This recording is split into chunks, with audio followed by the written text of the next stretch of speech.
wanted this. Are you not entertained? Is that why you are here?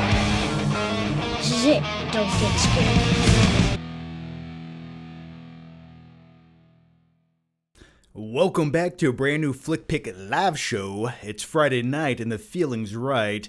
How are you guys doing? Thank you so much for joining me. Without you, well, I would just be a crazy guy sitting here in his underwear talking about movies to himself. So thank you so much for showing up. But tonight, I want to talk about a few movie topics that I care about, and then I'll take your magical questions and we'll talk about whatever you want to talk about. So as always, I'm your host with the most, your most magical and mystical host, John Flickinger, or aka the Flick Pick, because I do like to refer to myself in third person only. But big announcement tonight: party poppers are back, bitches. So get ready. And I see a couple party popping questions already, so I'm gonna get to those momentarily. So yeah, any super chat, $10 over, you get a party popper. It's the least I can do, and it's a good time. And plus, never mind. I was going to say, just holding those little party poppers for some reason still give me the same excitement I used to get when I was 5 years old with those at birthday parties. I know that's a weird thing to say. But anyway, tonight I want to talk about the final and last Superman trailer until the movie finally arrives at IMAX cinemas and all theaters July 10th. And we'll talk all about the brand new trailer, but I also want to talk about and break down some of the popcorn buckets for this movie. Because when it comes to popcorn buckets, I'm a huge fan of the new craze. They're cool, they're collectible, and they give me a reason to buy toys again in my 30s. So I respect them. But there's a lot of popcorn buckets for this movie, but I feel like none of them are good. So we'll talk about those. And then I'm also going to introduce a brand new segment on tonight's live show. So look out for that very shortly. And of course, meanwhile, as I'm blabbering on, feel free to get your questions in, and we will dive into the Q&A after a couple movie topics. So without further ado, let me grab my glasses. I'm feeling, ooh yeah, everything's all here. Let me clean them. They're a little smudgy. Everything's feeling a little too bright, and I like this magenta glare over my eyeballs. There we go. All right.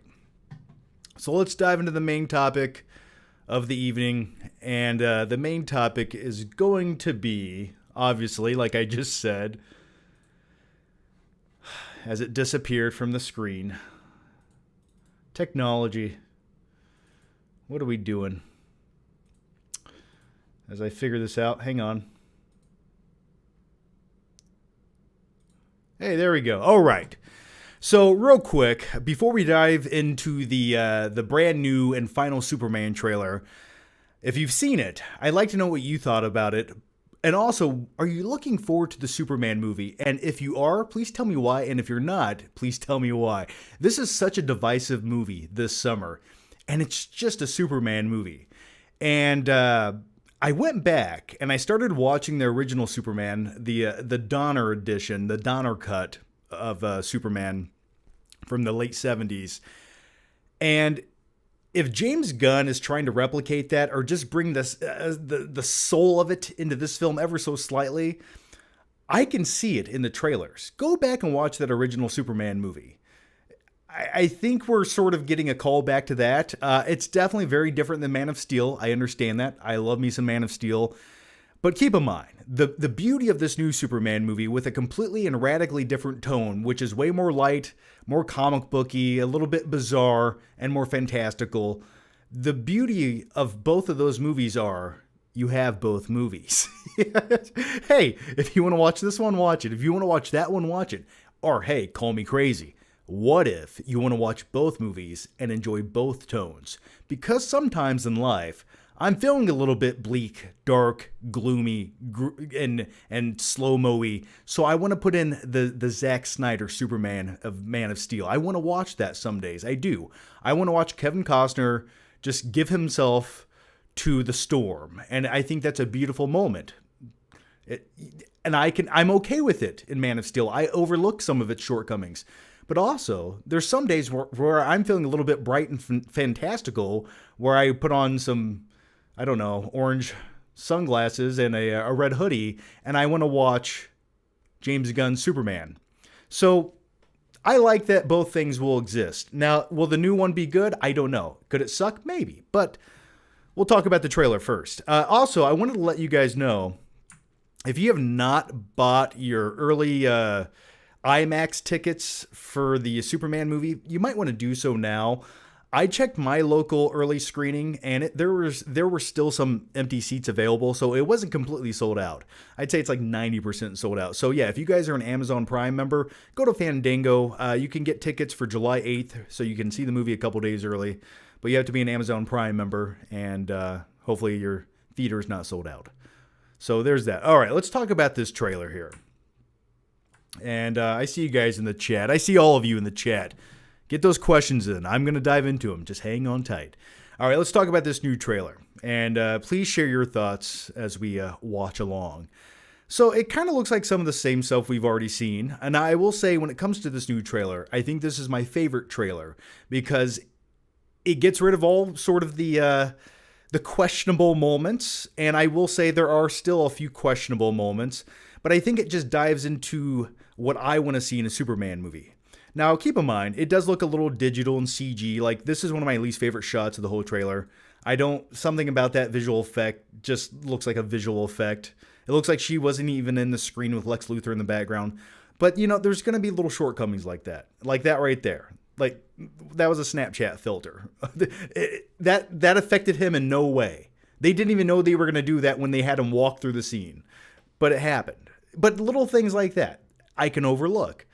Because once he starts talking about not only killing Superman, but killing the people who raised him, I'm like, this is a ruthless Lex Luthor. I can appreciate that. So there's little vibes that get it right. And yeah, is the movie going to be corny? Yes. Is it going to be zany? Hopefully. And I want a Superman movie like that. I'm ready for it. It reminds me of a Superman movie that you would have gotten in like 1997. If you could make the ultimate Superman movie, and keep in mind, Tim Burton was trying to make a late 1990s Superman movie with Nicolas Cage. It was going to be all weird and cosmic-y. At one point, he was going to fight a giant spider, and that was almost a thing. But this sort of feels a little bit in that same vein, for me, ever so slightly. Just little things, like there's a cosmic scene right here, where, what is this? Look at this. What is that? That little green pickle Superman's holding, but I like it. I like that green little pickle. Now, someone said that might be What am I saying? Metamorpho? Am I saying that wrong or right? It's been a long day. But anyway, that's the baby being held hostage and Superman saving it. I don't know if that was a cosmic umbilical cord. I couldn't tell you. But this right here, this one scene right here, though. Think of Michael J. Fox. Think of Michael J. Fox in Back to the Future. Hey, Doc! Okay, you ready? Hey, quit messing around. I'm not messing around. I'm doing important stuff. Gives me slight Michael J. Fox vibes. But yeah, some of the visuals look a little crazy. Like, let's be honest with ourselves here. Like this right here. But then again, I kind of like it. And this film, it's already been said a million times. I thought this instantly the first time I saw the first trailer was, this is from the same cinematographer as the movie The Flash. And The Flash is a very digital film. A lot of people hate it. I sort of think it's a rainy day guilty pleasure because I'm a huge Michael Keaton Batman fan, so I'll take what I can get, even in small digital corporate doses. But I still liked seeing some Michael Keaton in The Flash. But a very digital movie with a lot of wide angle shots. So you're getting that sort of same look and feel and vibe in the new Superman movie. Everything's a wide angle lens. When Superman's flying, it has that comedic sort of vibe where his head looks like a bobblehead and it's coming through the screen. And a lot of people hate that. They think it looks goofy, but for some reason, I don't mind it. Does the movie look like it's shot with a GoPro every once in a while? Yeah, it kind of does. But then again, I'm at a point where I don't mind that in a Superman movie. If ever a superhero movie could be a little corny and really go for something a little more off the wall when it comes to a tone, visual, and style, I'm I think it's a Superman movie, because after watching that Richard Donner cut and just seeing how kind of corny Superman was in the late 70s, even though they're trying to make a good comic book movie, there's still a lot of corniness to be had. And I think as that movie's aged, it's almost, I can almost appreciate it more. So I get those same vibes from this. But the one scene why you should ever go see this movie in 3D and IMAX is this gimmicky shot of a dude getting his teeth punched out of his face. Look at that. Those beautiful white molars just gone with one punch. Now keep in mind, if Superman wanted to obliterate that guy and bash his head like a watermelon and just pop it, he could have. He was holding back. But a lot of people have a problem with this scene, and I don't know why we have problems with comic book movies like they're... Anyway, but watch this. Crypto is the one who's doing this shit. It's all Crypto.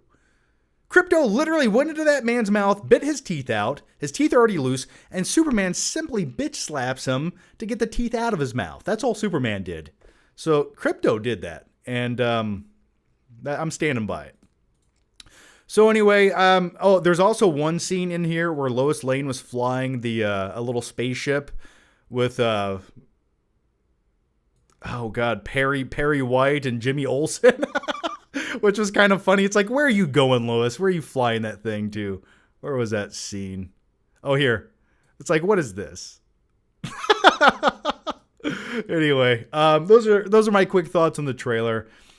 Looks very Flash-like, actually. Lion Fan says you're right, John.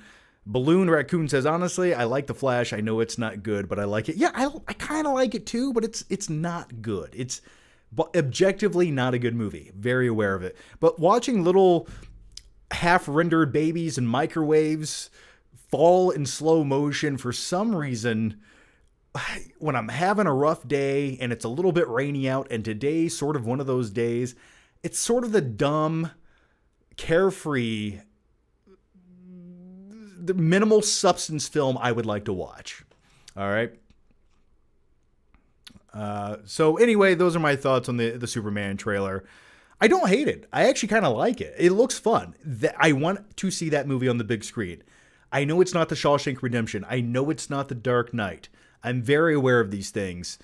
But I still want to have a good time with it. All right, let's go to the next topic here. And let's talk about it's basically a Superman-themed live show until we get into the questions. Let's talk about the early box office predictions for Superman. Now, it's being reported right now, and they gave us a little insight to what the prediction is on the Fantastic Four. And so Fantastic Four is expected to debut opening weekend, keep in mind, with $125 to $155 million. And I partially feel like Fantastic Four might slightly underperform, and I think Superman might slightly overperform. I really feel like the majority of families will go see the Superman movie if they have the choice between the two. I just feel like more people, especially kids, would probably be more prone to see the new Superman movie than a Fantastic Four movie starring Pedro Pascal that takes place in the 1960s. Now, keep in mind, I want to see that. I love everything about it, and I think Galactus will destroy the planet in that film. But anyway, I think Superman's going to overperform at the box office. That's just a prediction. I just feel like people are ready for this, and they need a reason to go back to the cinema. And it's been marketed like crazy. We're going to talk about some of the marketing in just one second. Anyway, Superman's expected to make $140 to $185 million opening weekend. So the big question is, how much will the movie make? Will it be $1 billion movie? A lot of people say it won't get there. I think it needs to be $1 billion movie, and I think Warner Brothers definitely needs it, especially to justify the budget and the cost, and to pull the trigger on going forward with the entire DC universe from James Gunn. So if you have a bad start with your Superman movie, where it feels like they threw everything at the wall, including the kitchen sink and lighting the Empire State Building up, which I had a visual of. Oh, here it is. Yeah, check this out. Check out this marketing for Superman.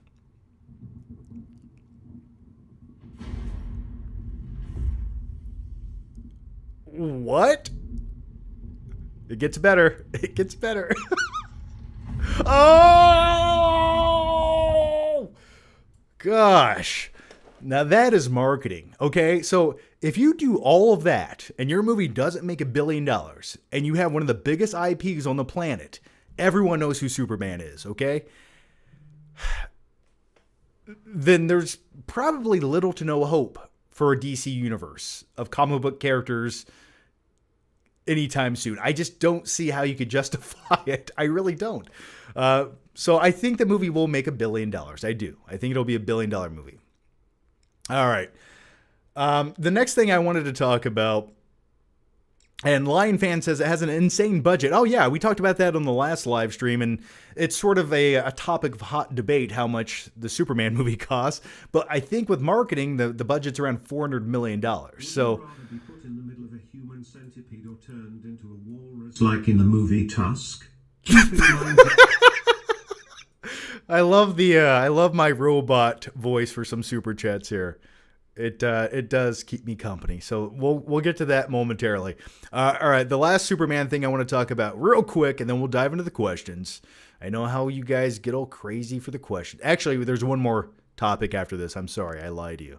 But the next main topic we're talking about real quick is I want to talk about the upcoming Superman popcorn buckets. This new craze, a year ago, I did not care about it.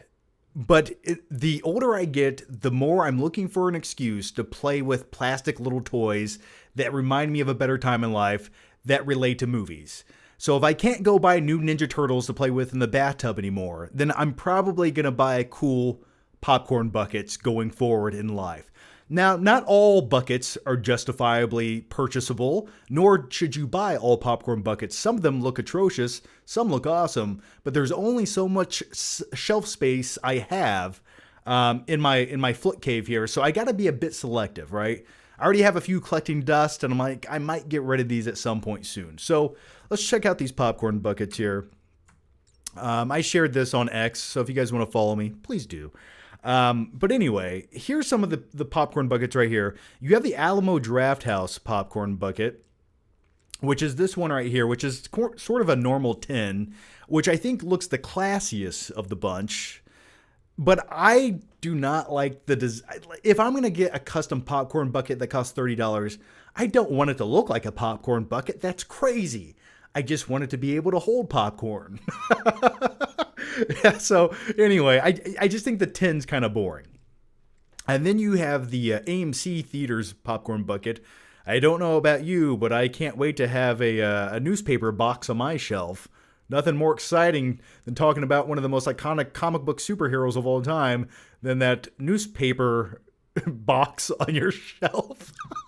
So yeah, hey, not a terrible idea, but when you're talking about Superman, you need something a little more sexy and exciting, okay? And speaking of sexy and exciting, this is just a joke. This isn't a real thing. But this fake concept image for Superman red popcorn underwear bucket, to me, would be brilliant. If this was a thing, I would have bought this. This would probably be the coolest bucket you could have on your shelf. Just think about the possibilities. So I legit would buy this. And then you have the Regal popcorn bucket. And also, interesting idea, but I don't know if this is something I would want on my shelf. You actually have a popcorn popper. Then you have Superman, a little Superman on the outside using his heat vision to heat it up. And I think that's kind of a cool idea, but I do not want that on my shelf. I just don't feel like that lends itself to looking presentable and cool and just screams Superman. I think people are going to be like, why is there a little popcorn maker on your shelf with a little Superman stuck beside? Like, what is that? So which of these popcorn buckets would you buy, if any? And then you get into the Regal popcorn buckets. Let's scroll down here. The Regal popcorn bucket's sort of focused on Crypto the dog. And I feel like also the Superman movie is lending itself to a lot of just normal casual folks who will go see any movie with a dog in it because they're really pushing crypto in this movie. And hey, for all the right reasons, right? But yeah, here's the crypto little popcorn bucket here. And I don't know. I think crypto's a cool dog in the trailer, but I don't want a popcorn bucket of crypto. It just looks very plasticky and cheap, I guess, is what I'm saying. So those are some of the popcorn Superman buckets. Are you guys buying any of these? Please let me know down below. Dustin Rich says, I already pour food into my underwear. Hey, you and I both, man. You and I both.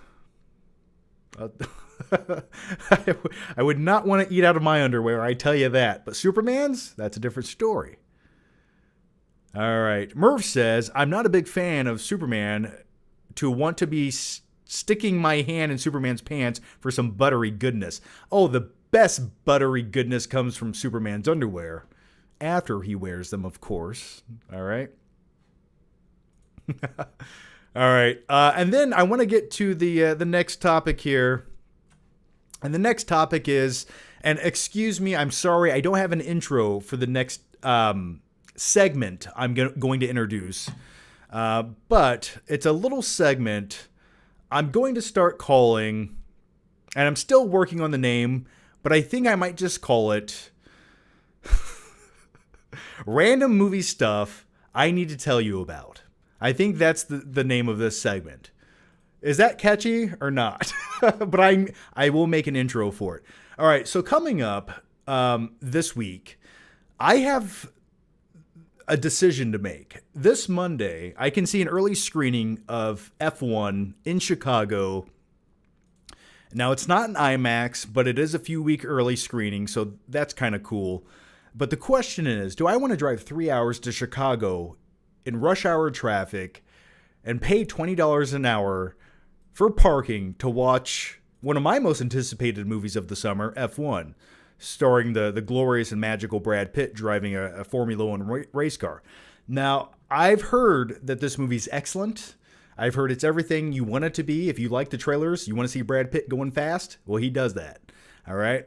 And that's what I want to see. Plus, this is directed by Joseph Kosinski, who directed Top Gun Maverick. So that in itself sells me when it comes to an action movie. Now, the interesting thing I've heard about this F1 movie is the way that the narrative and the way that the story is told is you basically see one long race or multiple races, and they tell the story through flashbacks during that race. So the movie will keep cutting with flashbacks to the actual race. So it'll get super intense and crazy, and then it'll cut to the story leading up to it. So I'm okay with that. I think that's an interesting way to tell a story. Kind of keeps the race as the backbone of the narrative, and I think that's really interesting. So let me know if I should drive to Chicago to see F1. I'm probably going to go. It's one of my most anticipated movies. How could I not?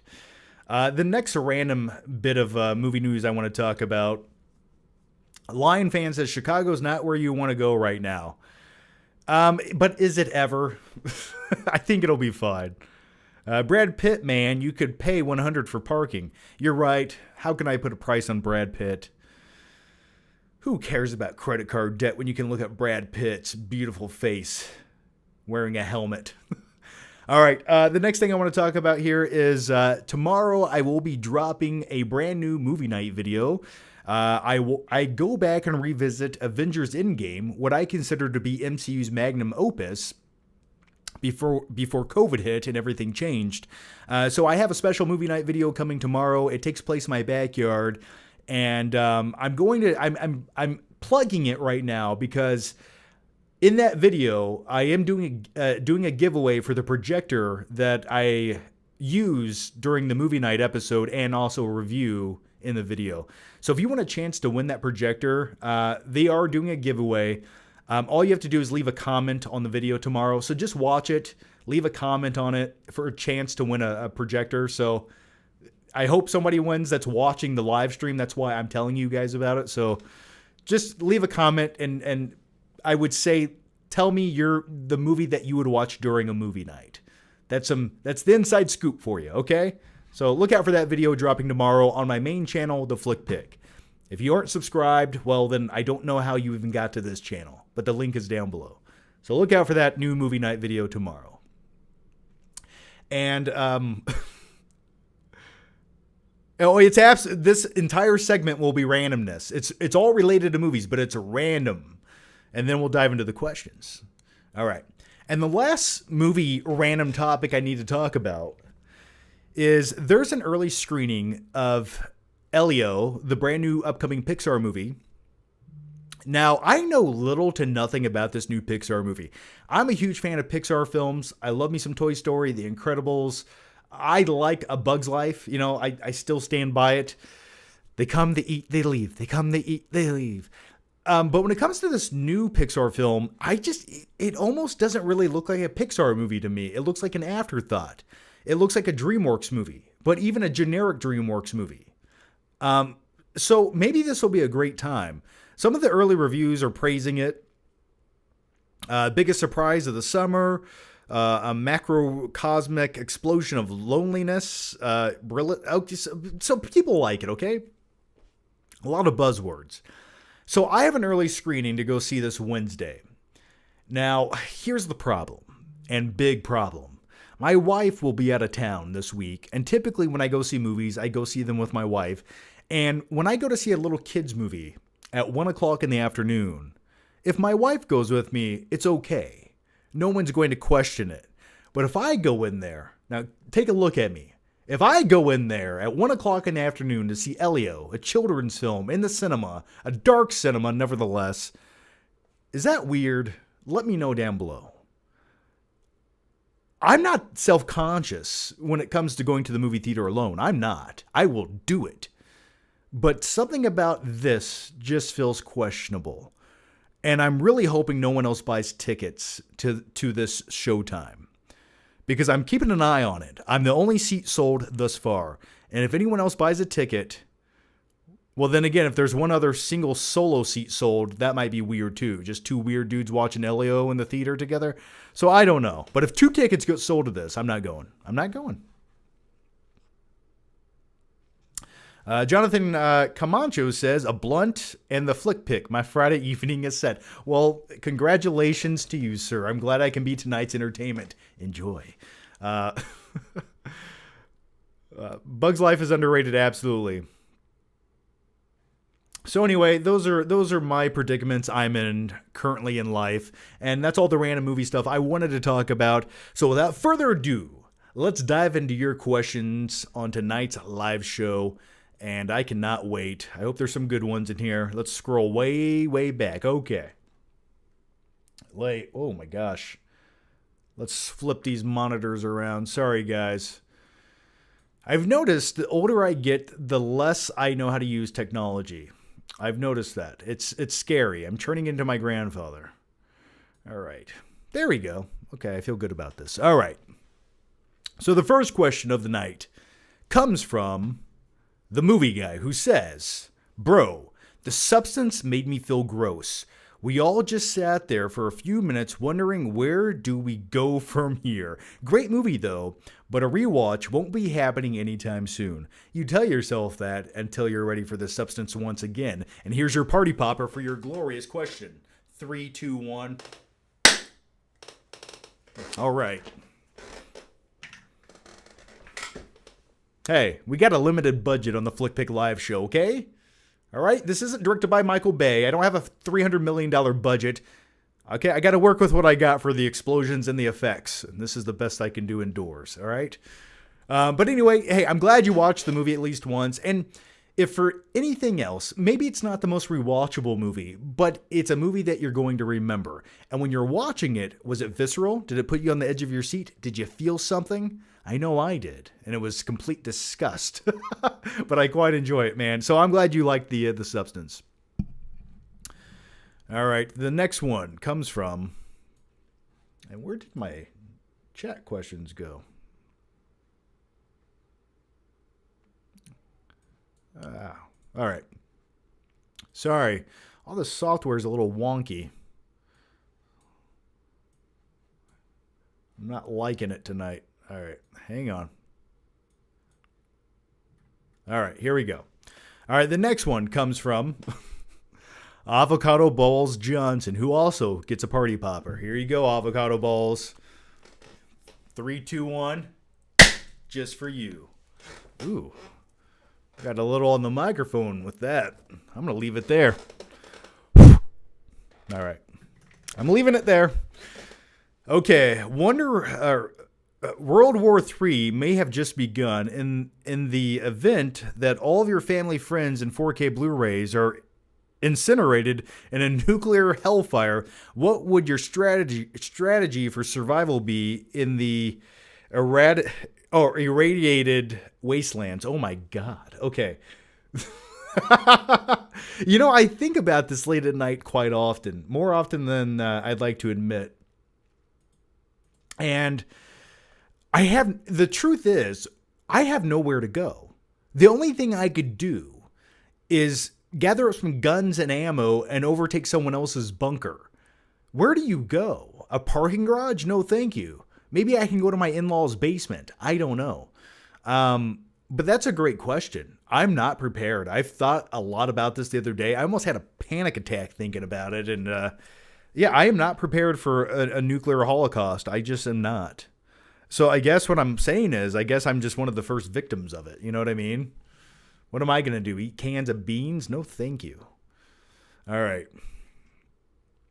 But thanks for the question. It's very thought-provoking. The truth is, I would like to, if money was no option, I would have a bunker that went a 1/4 mile underground. Okay, I would have all of these things. Unfortunately, with my budget, I think I could maybe do a cardboard box in the backyard with a slingshot. Maybe. The next one comes from Limp Cinema Dreams. All right, this is great. Okay. If you time traveled to the year 1974, would you rob a bank by yourself, or would you get a group of guys to help you rob a bank? Let me tell you something about committing crimes. Only you can keep a secret. Commit something. If you're gonna commit a crime, do it by yourself. I assure you, there's a high probability you'll probably get away with it. So I would work solo. I'm a soloist. I would work solo. All right. I don't need a crew. Not on this one. So thanks for the question, Limp Cinema Dreams. That's not a I wish my channel was called that. I really do. All right, let's go to the next one here. And how's it going, James Dozier, who's been a member forever? So how's it going, buddy? Okay, the next one comes from... Oh, gosh, why is this chat all screwed up? Come on. Okay, the next one's coming from Murph, who says, just watched Hinder in the house again. Would you rather have Gary Busey living in your attic or Longlegs in your basement? Oh, Hyder. Sorry, I said Hinder. What am I thinking of mid-2000 rock bands for? Yeah, Hinder or Hyder. Oh my gosh. Hyder in the House starring Gary Busey is a treat that you can give yourself. Now, if you've never seen the movie, let me just tell you the premise. And I don't even think I should do that, but I will. So the premise to Hyder in the House is you have Gary Busey, who in fact hides in a house. No, he's hiding in someone's house. Let me find a picture of this here. He basically builds this little facade fake wall in their attic, and he hides behind it. And now I remember seeing this movie for the first time back in like 1993 as a kid. And for years after I saw this movie, for years, I could have sworn that Gary Busey was living in our attic. Okay? Like, just hang on. Look at this. Come on, man. Scroll down. Let's go. All right, there it is. Yeah, look at that. Look at that right there. Look at that right there. Imagine being a child thinking that is lurking above you every night. So after I watched that movie, a lot of people are like, no, Nightmare on Elm Street scared me as a kid, or Friday the 13th, or Michael Myers, or Chucky.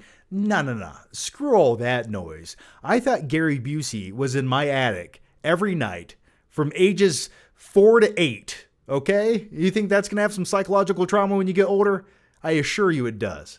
So, if you've never seen Hider in the House starring Gary Busey, I think you should go watch it tonight. All right, let's go to the let's go to the next question here. All right, there we go. All right.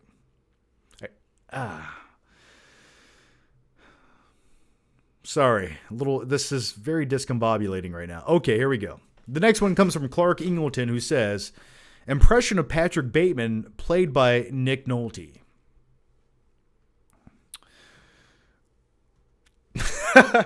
Okay, here's my impression of Patrick Bateman played by Nick Nolte. And scene. Don't just look at it, eat it. And cut. Okay. Let's go to the next one here. The next one comes from James. James, we already answered that. Here we go. Chris Solomu, who has been a member for 51 glorious months. Thank you for that, Chris. I love seeing your beautiful face here in the chat. Okay, here it goes. Chris says, Can I hide inside your bunker when World War III starts? Yes, you can. Everyone who is a member is invited into the bunker. So,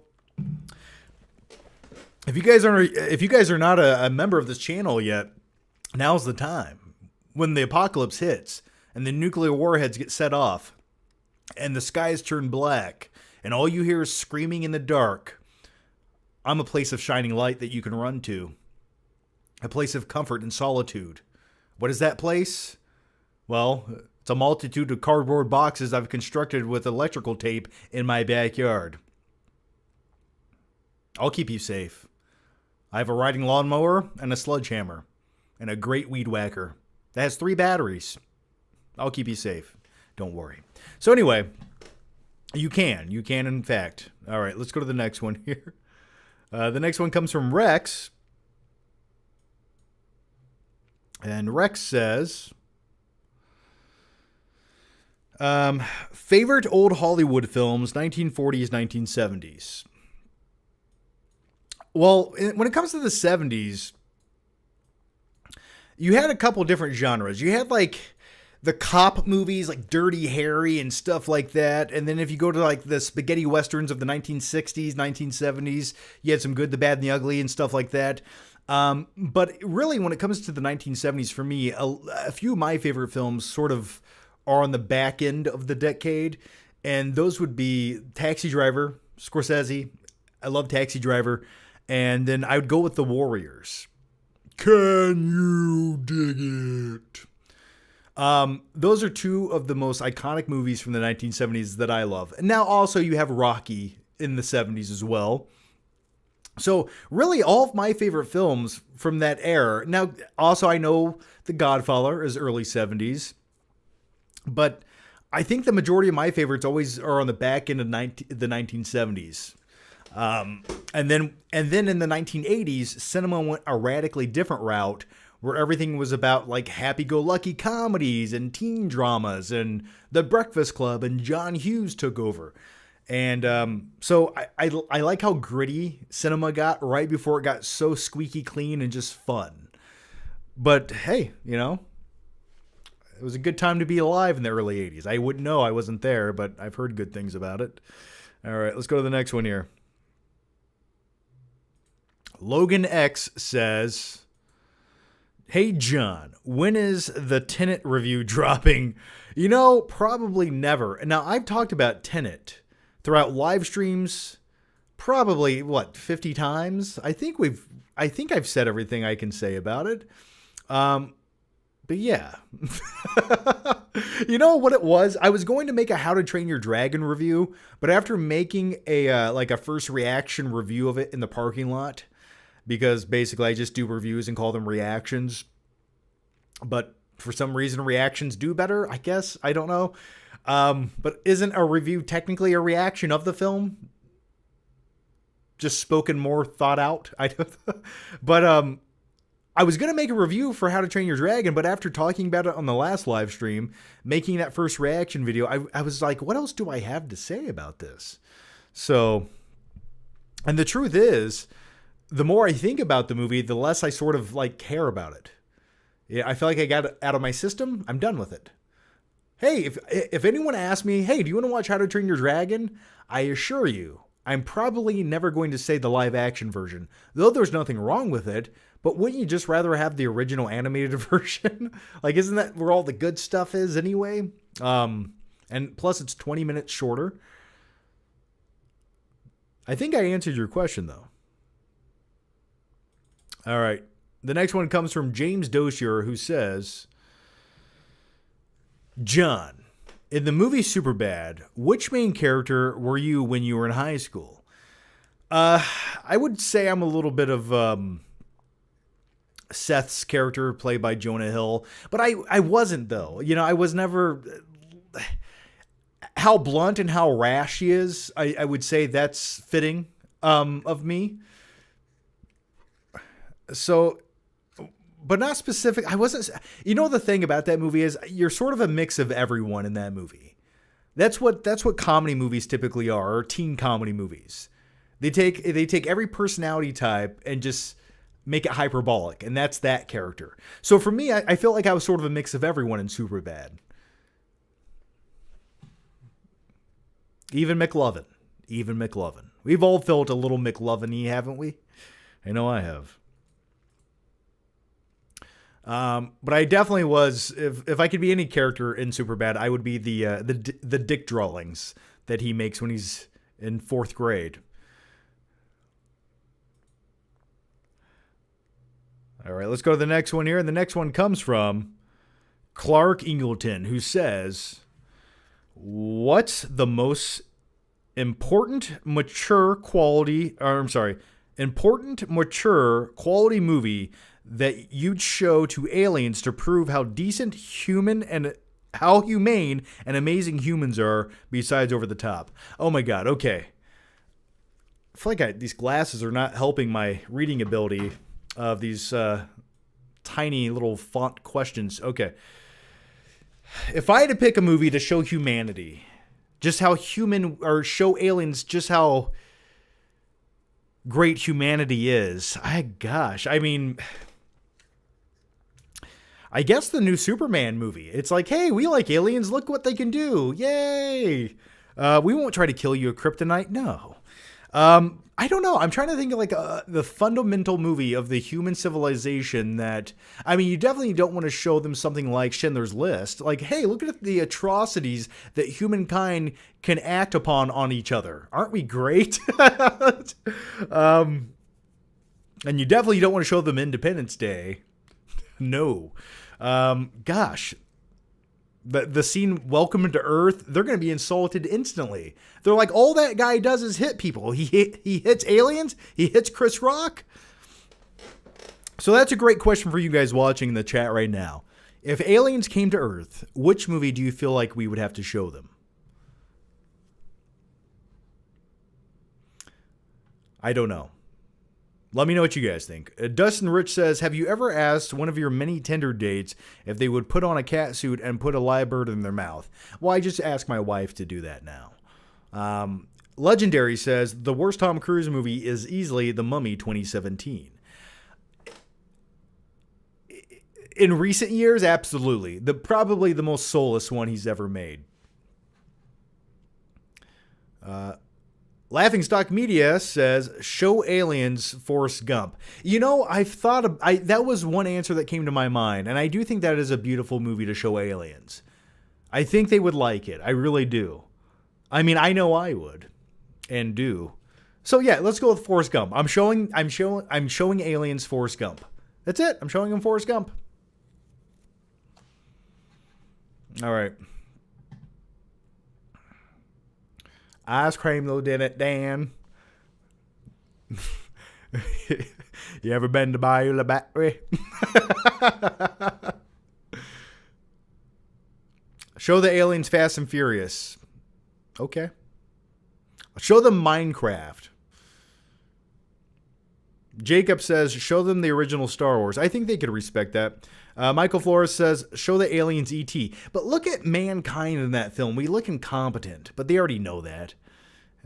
If you have the technology for time travel, you understand we are probably incompetent. All right, let's go to the next one here. And the next one comes from Skylar Wheelock, who says, Happy Friday the 13th, John. What do you think the most beautifully shot horror movie is? Oh my God. I forgot today was Friday the 13th. I knew there was a reason I was not leaving my house today. Okay, I feel good about this now. Okay, all right. I was listening for like the sound of a whistling sound as an asteroid just landed on me right now. Keep in mind, it is Friday the 13th. I should have called this Friday the 13th or something, this live stream. Well, anyway, happy Friday the 13th. And if I had to pick one beautifully shot horror film,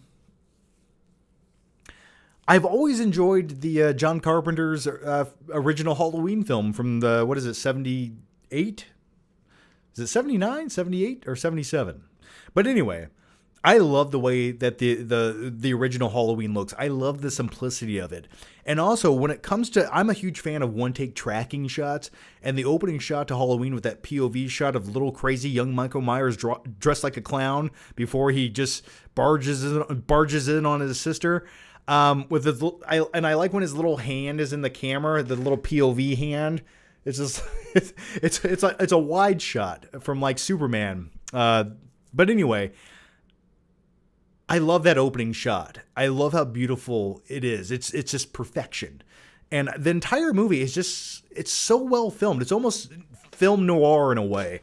With Michael Myers just standing beautifully down the sidewalk at certain points. So that to me has always stood out as like a really nice, simplistic looking horror film. But 78, thank you, movie guy. So yeah, question to you guys. What do you think is the best shot horror film? Let me know down below. All right, the next one comes from James Doshier, who says, hot opinion, Wonder Woman 2017 is a terrible movie. You know what? I don't disagree with you. I do think it is an entertaining movie. I think there's some fun to be had. And I think if for nothing else, when it comes to Wonder Woman 2017, I did give that movie a positive grade. And here's why. If you don't want to watch the review. And thus, I don't even remember what I said in that review. But it was better than I thought it was going to be. Keep in mind, you had Gal Gadot, whatever you want to call her. We can call her the evil queen from Snow White. It doesn't matter. I had zero expectations with her as Wonder Woman. And I feel like a lot of people felt the same way. But I felt like the movie catered to her shortcomings as an actress. She looked great as Wonder Woman, don't get me wrong. But Kal-El, no. But the movie was better than I thought it would be. And it was entertaining.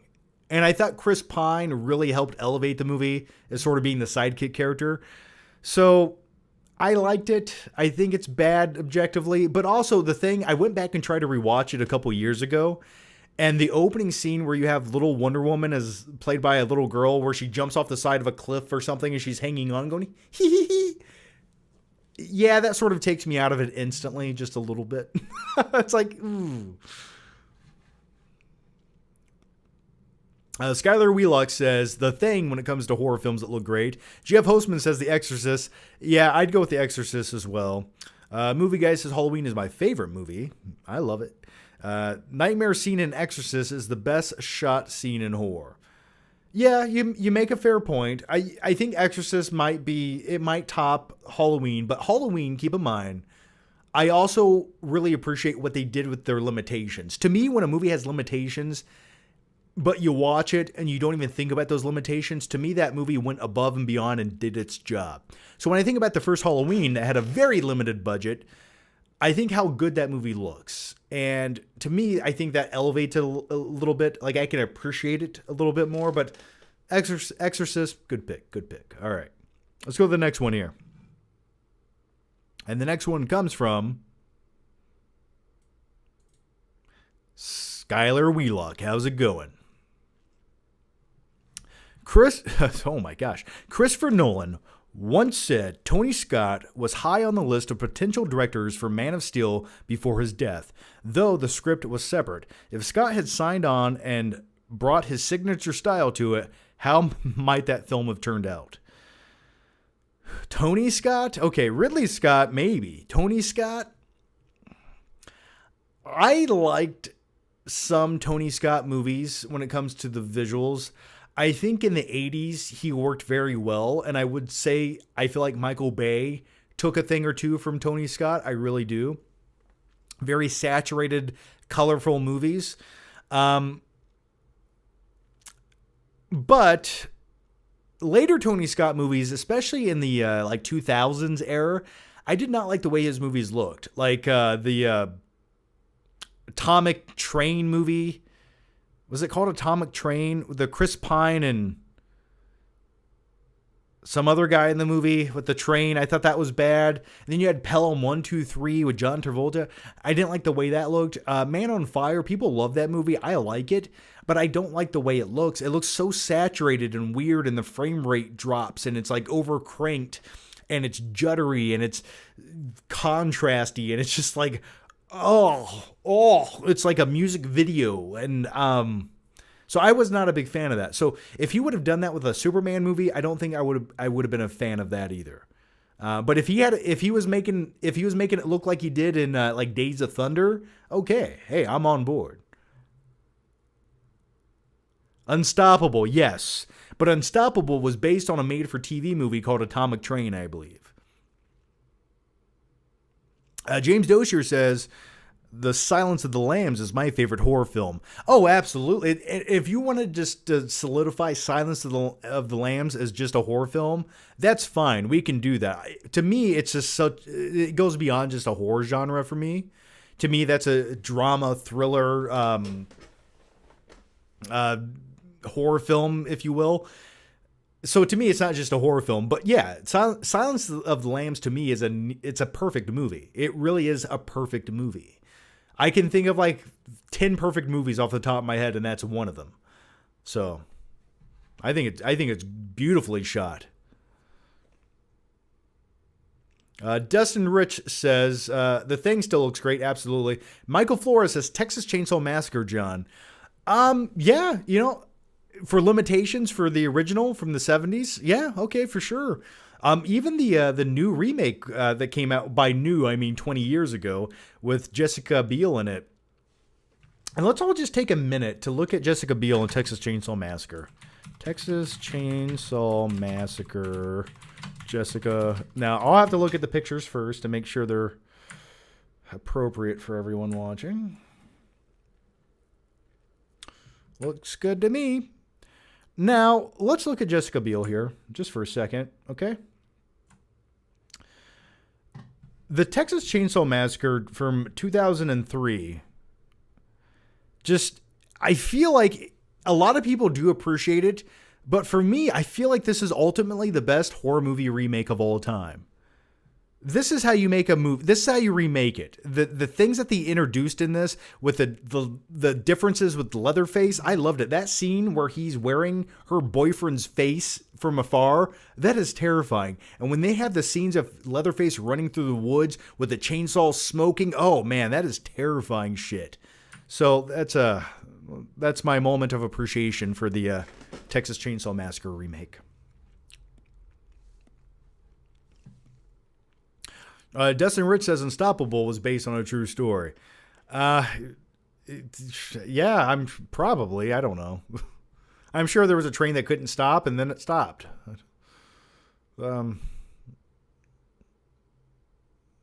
Wasn't Speed based on a true story too, or am I making that up? All right.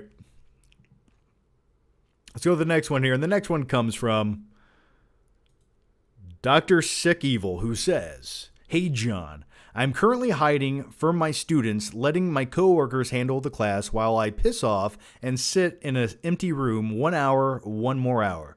Oh, man, so are you on West Coast time? Well, hey, man, good luck with that. Get out of there soon. Don't make eye contact. So that's awesome, man. Well, thanks for joining me. Enjoy that empty room. I know I would. Avocado Balls Johnson back at it again, who says, would you rather be put in the middle of a human centipede or turn into a walrus like the movie Tusk? Keep in mind, Justin Long had to have his legs amputated before being put into the walrus suit. Yeah, the thing here is, that is a great question. That is a great philosophical question that I really want to take a lot of time and explore. Unfortunately, we have to get to some other shit, but I will give you an answer.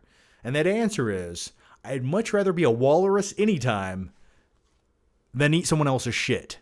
Let's go to the next question. And thanks for the question, Avocado Balls Johnson. The movie guy says, Superman absolutely needs to make more money than Man of Steel, otherwise Snyder fans won't ever let that die. Yeah, it's such a weird debate. We are so tribal when it comes to the dumbest shit, are we not, as humans? And hey, I will blame myself for this as well. I get tribal and defensive over dumb shit all the time. Now, to a certain degree, I like to step back and laugh at it and just have a good time. But it's like a religion. It's almost cult-like. You will never see the other side of the argument, no matter how much light has shined upon it. So this divisiveness that we have with Man of Steel from 2013 and Superman coming out in a couple weeks, it's expected because it's the internet and we all like to go to war with each other because why? We all have slight forms of ADHD and it's slightly stimulating. Let's be honest with ourselves. But furthermore, they're just movies. They're comic book movies, but most importantly, these are corporate products made to make money. Now, I hope these corporate products are good and entertaining and do their job, or else I'm going to feel ripped off. But I'm really looking forward to the upcoming Superman movie, just like I was to the 2013 Superman movie, Man of Steel, which I also gave an A- to and quite enjoyed the movie, even with its shortcomings. But also, with this new Superman movie, it has some shortcomings, absolutely. I can look at the trailer and tell you that there's probably going to be some issues with the movie, but there's also a lot of stuff I can't wait to see up on the big screen. So, neither movie's perfect, and they both have different imperfections, but they also do things in a way that I think justify their existence. Like the new Superman movie. Well, let me step back for a second. And I was thinking about this the other day when I was taking a shower. A very long, cold shower. Why? Because I felt like the day was too long, it was too hot, and I needed to wash away the sins right down the drain. With my Dr. Squatch Sydney Sweeney soap. I'm just kidding. But back in 2013, if you went on the internet, 90% of the problems that people had with the Man of Steel movie was it's too gleamy, it's too bleak, there's no color in the movie, it's depressing, oh my god, Superman broke Zod's neck even though he was about to kill innocent children, so I don't know what you do about that, and he destroyed some buildings. And people did not like it. That's why it did not perform well at the box office. And people wanted a more colorful, bright, Marvel-like Superman movie. And 14 years later, or I'm sorry, like 10 years later, 2013, 12 years later, I'm not a mathematician, we're getting that. And now people don't want it. They want the gloomy shit from 2013. So it's just so interesting to me how we flip-flop back and forth. It's almost funny in a way. And the biggest question you have to ask yourself when it comes to these two movies, both very tonally different, is society's audience just in the wrong time period for each movie? Should the people now have been around in 2013 and the 2013 demographic for the movie be now? It's really intriguing to me, and I was thinking about this. So anyway, those are my thoughts on it. I don't know. I forgot what we were talking about, but I'll go to the next question. If you have any thoughts, let me share your thoughts down below. I don't know. All right. I think we were talking about being a walrus. So anyway.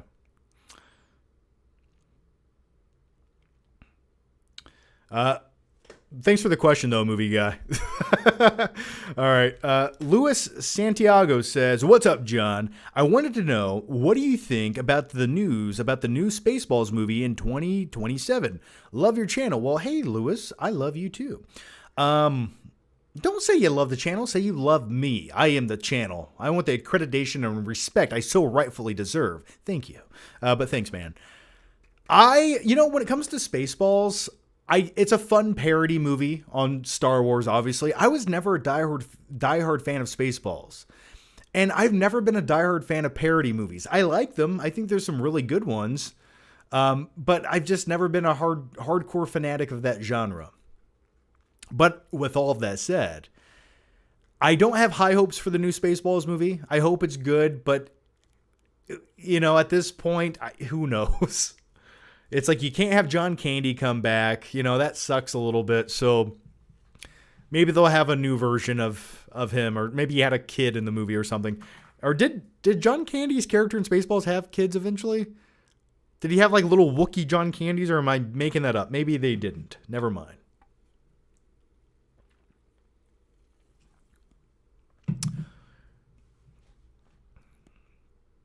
Okay.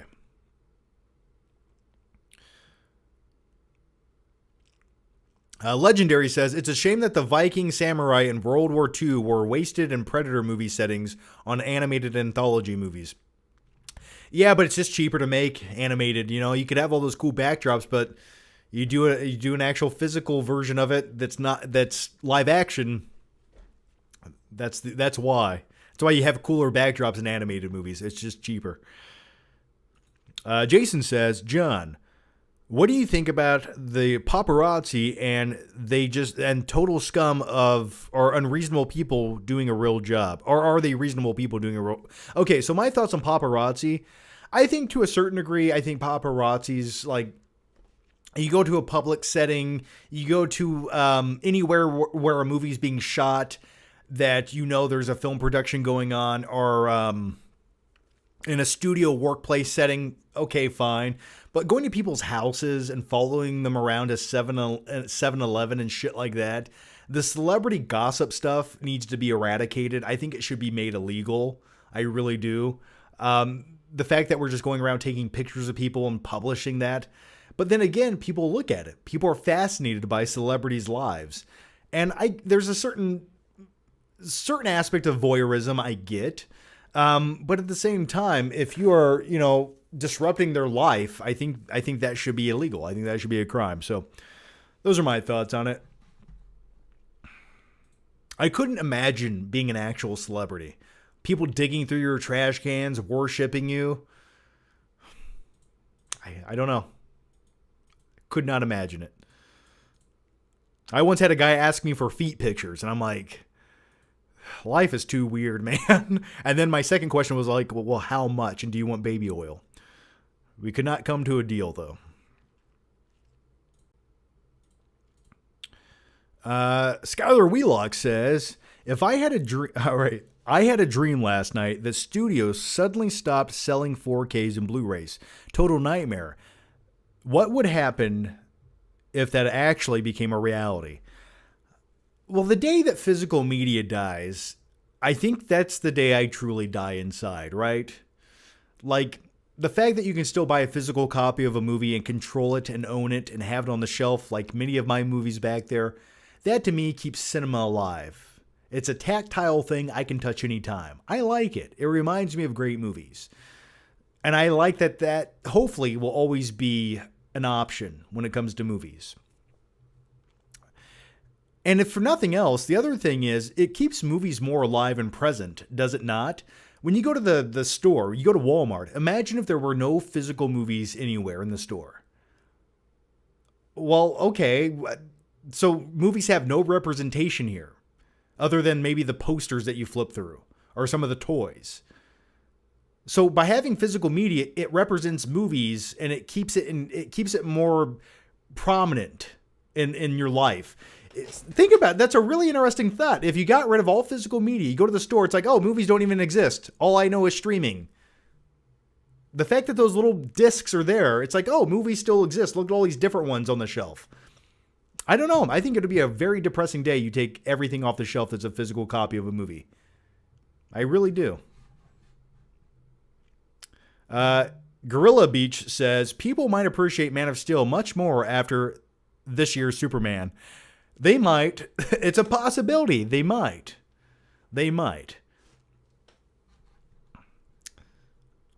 Here's my thing with the new Superman movie. It just looks like, it sort of looks like a live action simulation to a certain degree of Superman because all of the wide shots, but it looks like such a bizarre movie just to watch. And it might be a complete mess, but it's a mess that might be fun to watch.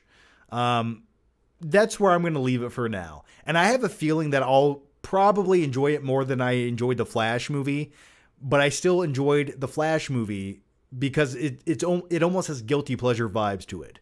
And I have a feeling that maybe the new Superman movie will make me feel the same way as well. I don't know. Ought to be great. Best movie of the summer.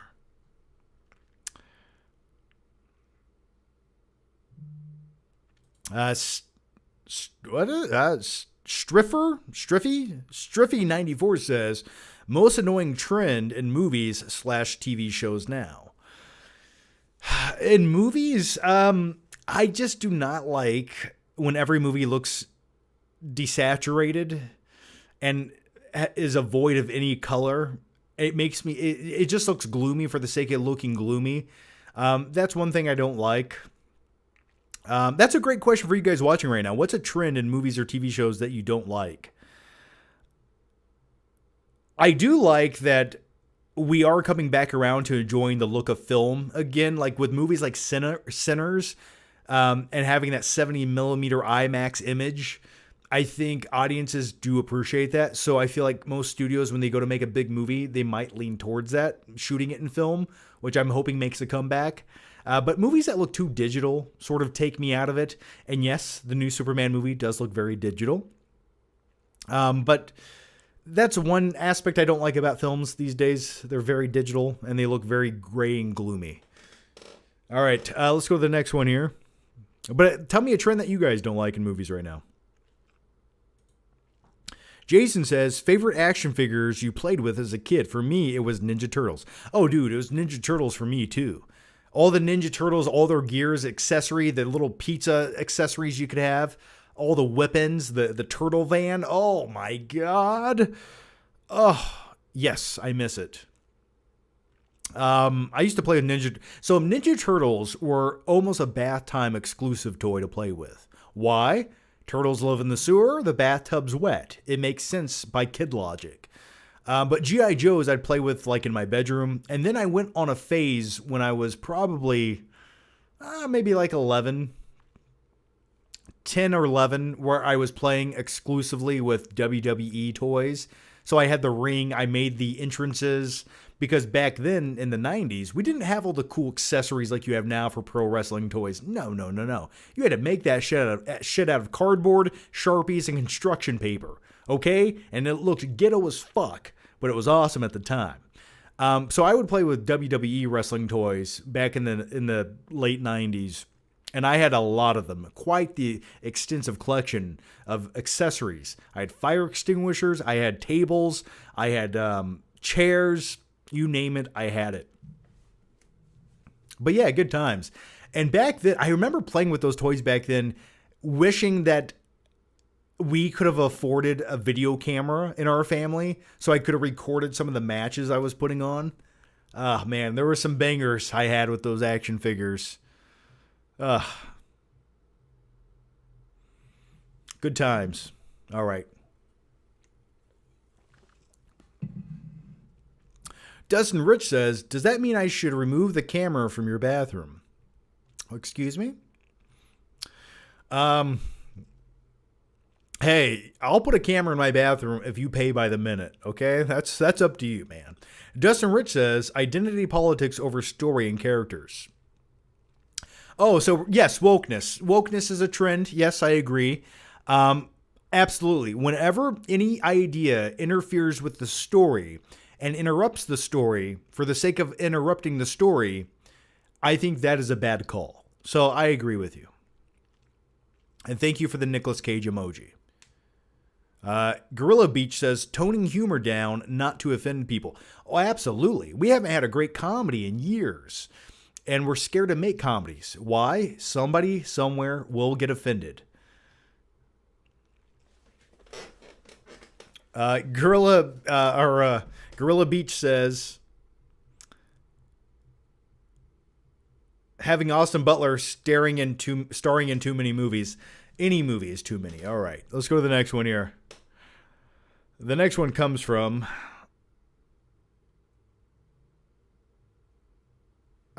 okay. You guys are killing it. Let me back way up here in the chat. JR says, what's your opinion on Glass 2019 and its ending? I liked Glass. I thought it was fine until the ending. Now, had the ending not occurred, I think the movie would have been fine. A bit underwhelming for what I wanted, but fine, nevertheless. I like some of the ideas with Mr. Glass and Bruce Willis and the Beast sort of being stuck in the insane asylum together and having to go to group therapy sessions together. I thought that was intriguing. I thought there were some intriguing ideas, but it just fell apart by the third act. And when Bruce Willis died in a mud puddle, subverting expectations, and if that was the goal, well, yeah, I guess you subverted my expectations, but you also disappointed me and made a shitty ending. Thank you, M. Night Shyamalan, for nothing. And then it just kept going and getting worse. And then you had the whole hidden cult group of people that had... Didn't they have dogs or something tattooed on their arms? Yeah. That's where it fell apart.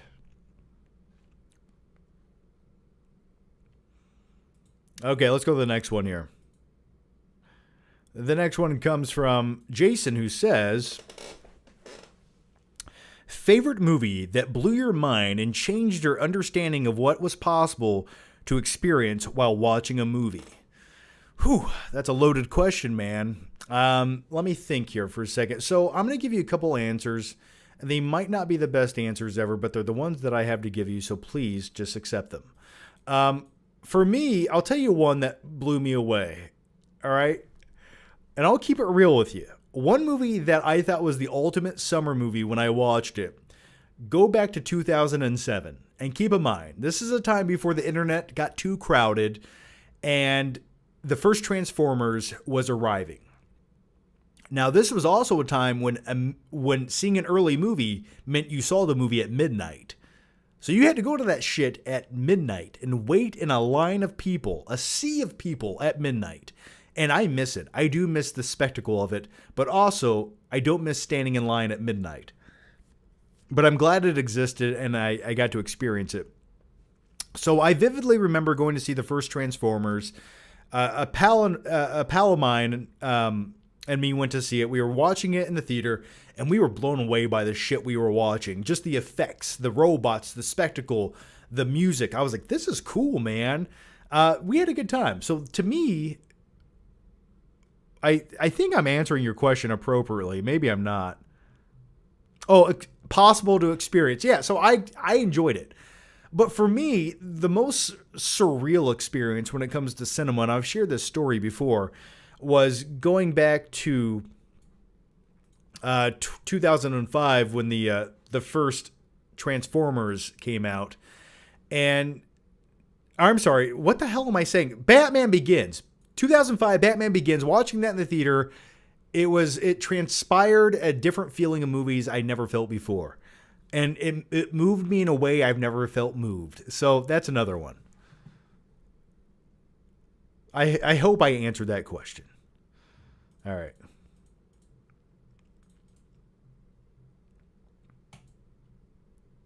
But then again, you could say Avatar, you know. Real Still Fitness says, hey, John, I highly recommend you watch the movie The Greatest Beer Run Ever. It's based on a true story and it stars Zac Efron, Bill Murray, and Russell Crowe, set during the Vietnam War. I've heard of this. I've not watched it. But thank you for the question, man. I'll check it out, but you get a party popper. So 3, 2, 1, Real Steel Fitness. All right. Let's go to the next one here. And the next one comes from Jason, who says, John, do you think any celebrities are bad people in real life, or do you think they are all awesome people who do the right thing? No, I think they're all pretentious scumbags hiding behind a false facade that makes them millions of dollars. They're self-absorbed, narcissistic people, generally speaking, and you have to be to some degree to make it in showbiz. But I think there's some good people along the way, absolutely. But yeah, I think more or less a lot of them are pretentious shitheads. Let's be honest with ourselves. But there's some good people out there as well. Hollywood is a seedy place.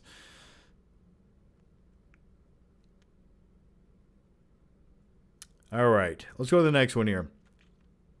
I'm sure, well, never mind. Real Still Fitness. Oh, okay, here's Real Still Fitness's question. Oh, he had another question. Okay, here it goes. I was confused. He had more than one question. Well, thanks for both questions, man. Watched Seven for the first time the other day. The movie is filmed in a way that it just makes you feel dirty, but it also looks incredible. Out of interest, do you prefer Fight Club or Seven? You know, I go back and forth, and for me, I feel like Fight Club is a bit more rewatchable because both films definitely do focus on characters, but I feel like Fight Club focuses a bit more on the characters of Tyler Durden and Edward Norton's character. And what was I going to say? Oh my gosh. Plus you had Bob's bitch tits in the movie. I just like the character aspect of it. And I like the internal monologue of Edward Norton throughout the film, talking about consumerism, all the rules of Fight Club, letting go, living in a shitty, dilapidated house, just being so hyper aware of these things. But the thing that gives him that sweet release is Fight Club, you know? So for me, I think Fight Club's more rewatchable, but I could see how many people would probably prefer the movie Seven. I just sort of like the narrative of Fight Club a little more. I like movies like that. I like where you just have a white collar guy who lets it all go and basically commits acts of terrorism. That's what I like to watch in cinema. But then again, Seven had Morgan Freeman and Brad Pitt, man. That's a good time too. I love both, but I've rewatched Fight Club way more. But they both do have that very filmic, contrasty look to them. And that's the thing about Fincher. He could just make a movie look inky, like rainy, gloomy, damp, and wet, unsettling. But I'm drawn to the look of Fincher movies. So I'm picking up what you're putting down. That's sort of what Matt Reeves was going for when it comes to the Batman movie. I just feel like he was attempting to make it look like a David Fincher film.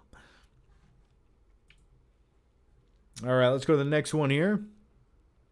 And by the way, guys, what are you guys doing tonight on Friday night? How's life going? Dustin Rich says, "You're too blonde." Thank you. Exactly, Jared Leto. Michael Flores says, "Hey, John, I'm going to go play The Last of Us and watch you on my phone. Is that okay?" Absolutely. Please do. And how do you feel about The Last of Us Season 2? It was trouble shoes for me. Trouble shoes? Well, I thought it was very disappointing and discombobulated and ended on a cliffhanger of a letdown. It ended in such a way where I don't even give a shit what happens in the next season. And I can't be the only one here.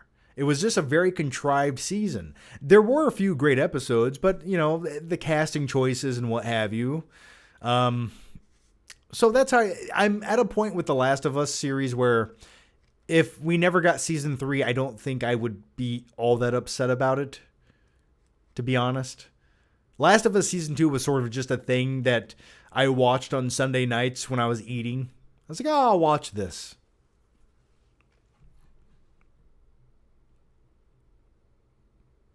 Neil McCauley says, "Taking a dump right now, watching you." Well, thank you for that. By the way, taking a dump or where have you, if you want to give the chat give the video a like, that does help the algorithm. So if you want to, give it a like. I would appreciate it. That's all I ever really ask. Just give me the like. I'll do whatever you want. Hopefully Soft says, I got fired the other day. Now I'm watching F-13 Part 1. Well, man, I'm sorry to hear that, but it's the weekend, man. It's Friday. You ain't got no job. You ain't got nowhere to be.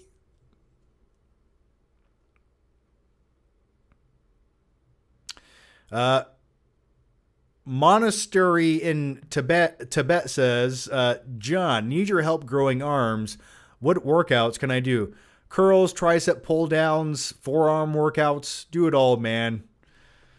Every angle, every way. Pick up dumbbells and don't put them down. Lots of curls. Hammer curls too. You don't want to just work on the peak of the bicep. You want to make it wider. I just went and worked out yesterday. Did some arms. Feeling good. I feel like it's coming back. That muscle memory is a real thing, I promise you. Dustin Rich says, I guess it doesn't matter what I'm doing tonight. I'm watching the live show now. Well, thanks, Dustin. Thank you for that. But if you want to do something else, that's fine too. Just, you can listen to the audio. I won't get mad. All right, let's go to the next question here. The next question comes from Gorilla Beach, who says, is War of the Worlds the worst Tom Cruise movie? It's one of my least favorites, but it's not his worst movie. Someone said The Mummy 2017, and I probably would stand by that. But I know there's some other shitty Tom Cruise movies out there. I'd say The Mummy's way worse than War of the Worlds. Jason says, John, you look wicked cool with your glasses in your studio office. Is that what you call it? Thank you for that. I call this my flick cave, but I do call it the office when I talk to normies. But thank you for that. I'll wear the glasses. They are relaxing. Thank you.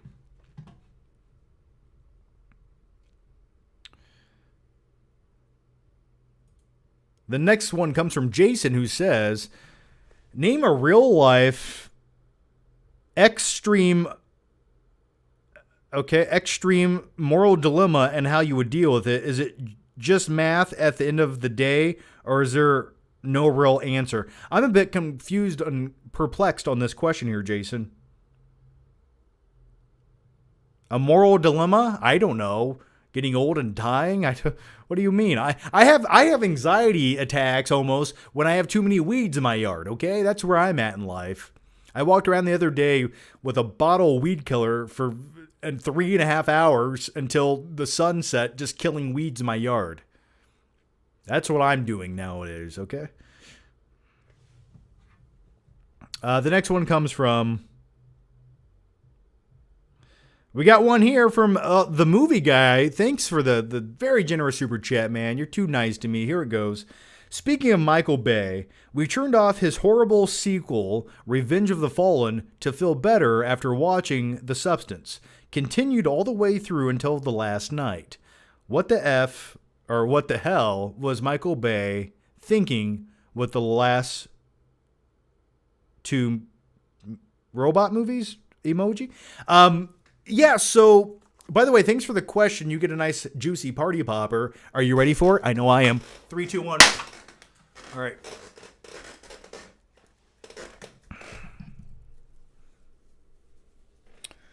Okay. I love the smell of party poppers at night. All right. Well, Transformers Part 2. Let me tell you a story about Transformers Part 2 that I'm not proud to talk about, but I will, just with all of you guys right now, all right? And only you guys. You can't tell anybody about this. I liked the first Transformers quite a bit. So when the second movie came out, on Thursday, there was an early screening of it at like 2 o'clock in the afternoon. And I was working at a job where I worked in a cubicle where I truly hated my life. And I remember, I'm not proud of this, I'm pretty good with Photoshop. So I had to make a fake doctor's note I made it look like it came from a doctor's office. The name was there. The logo was there. I even forged some random signature of a doctor that I found in Fort Wayne, Indiana. I know, I'm not proud of these things, but the reason I made the fake doctor's excuse was so I could show it to my boss and say, hey, I have a doctor's appointment today. I have to leave by like 12 o'clock.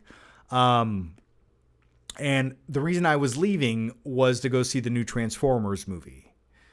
I know. And it was Transformers 2. And by the end of the film, when you had the giant Transformer wrecking balls dangling back and forth atop the pyramids, I asked myself one question. And that question was, one, what am I doing with my life? And the second question I immediately followed that up with was, I took off work for this, and and I'm ashamed of myself. It was a terrible sequel. Absolutely awful. And then the third one that they and keep in mind, Transformers 2 actually was shot during the writer's strike when they were filming that movie. So that's another reason it's questionable at best.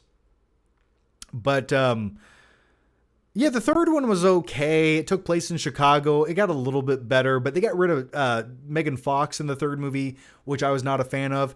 And if you go back, can I show you the saddest thing I've ever done on YouTube? Can I show you the sad shit I used to do on YouTube back in the day, back in 2011? Let me show you my Transformers 3 review from 2011, okay? Flick pick, Let's look. Okay, here we go. Okay, here's my Transformers 3 Dark of the Moon movie review from 2011. Now, look, there I am. I'm in my mother's basement right there with a green screen. And I do this. I made a robot suit out of cardboard. I dressed like Michael Bay. I put special effects in this review. I did all of this for no reason. Like, look at that. Look, there's blood splatter. There's an Optimus leg. But I made a robot suit to review Transformers 3. I don't know why I did this. I truly don't know. But anyway, I just thought I'd share that with all of you. And it exists. Okay, let's go to the next question. And thank you for the question, man. So the question is, what was Michael Bay thinking? He wasn't. He was thinking poop jokes. Tony says you barely aged. I think I aged okay, but if you look at me up close, I am aging. Okay, I got all the gray hairs. It's happening, man.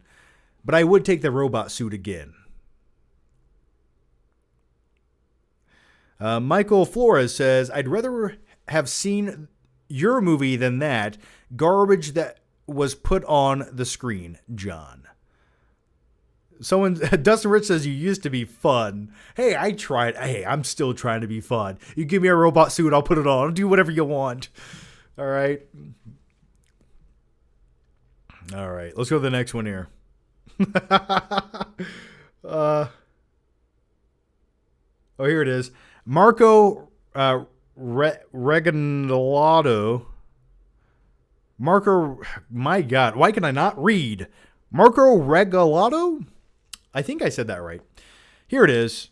You ever watch The Sopranos, John? Or we're on the 5th season right now and loving it. Oh, dude, I love The Sopranos. Paulie is one of my favorite characters of all time. Hey, T! I love The Sopranos. I think it was the 5th season. I think the last season was one of my least favorites. Whenever Tony goes into a dream sequence state of episodes, you'll get there. That was sort of my least favorite season, but I love The Sopranos. I love it. So yes, I'm a huge fan of The Sopranos. I don't feel like enough people have watched The Sopranos. Like, if you like The Penguin, go watch The Sopranos, and it will blow your shit away, okay?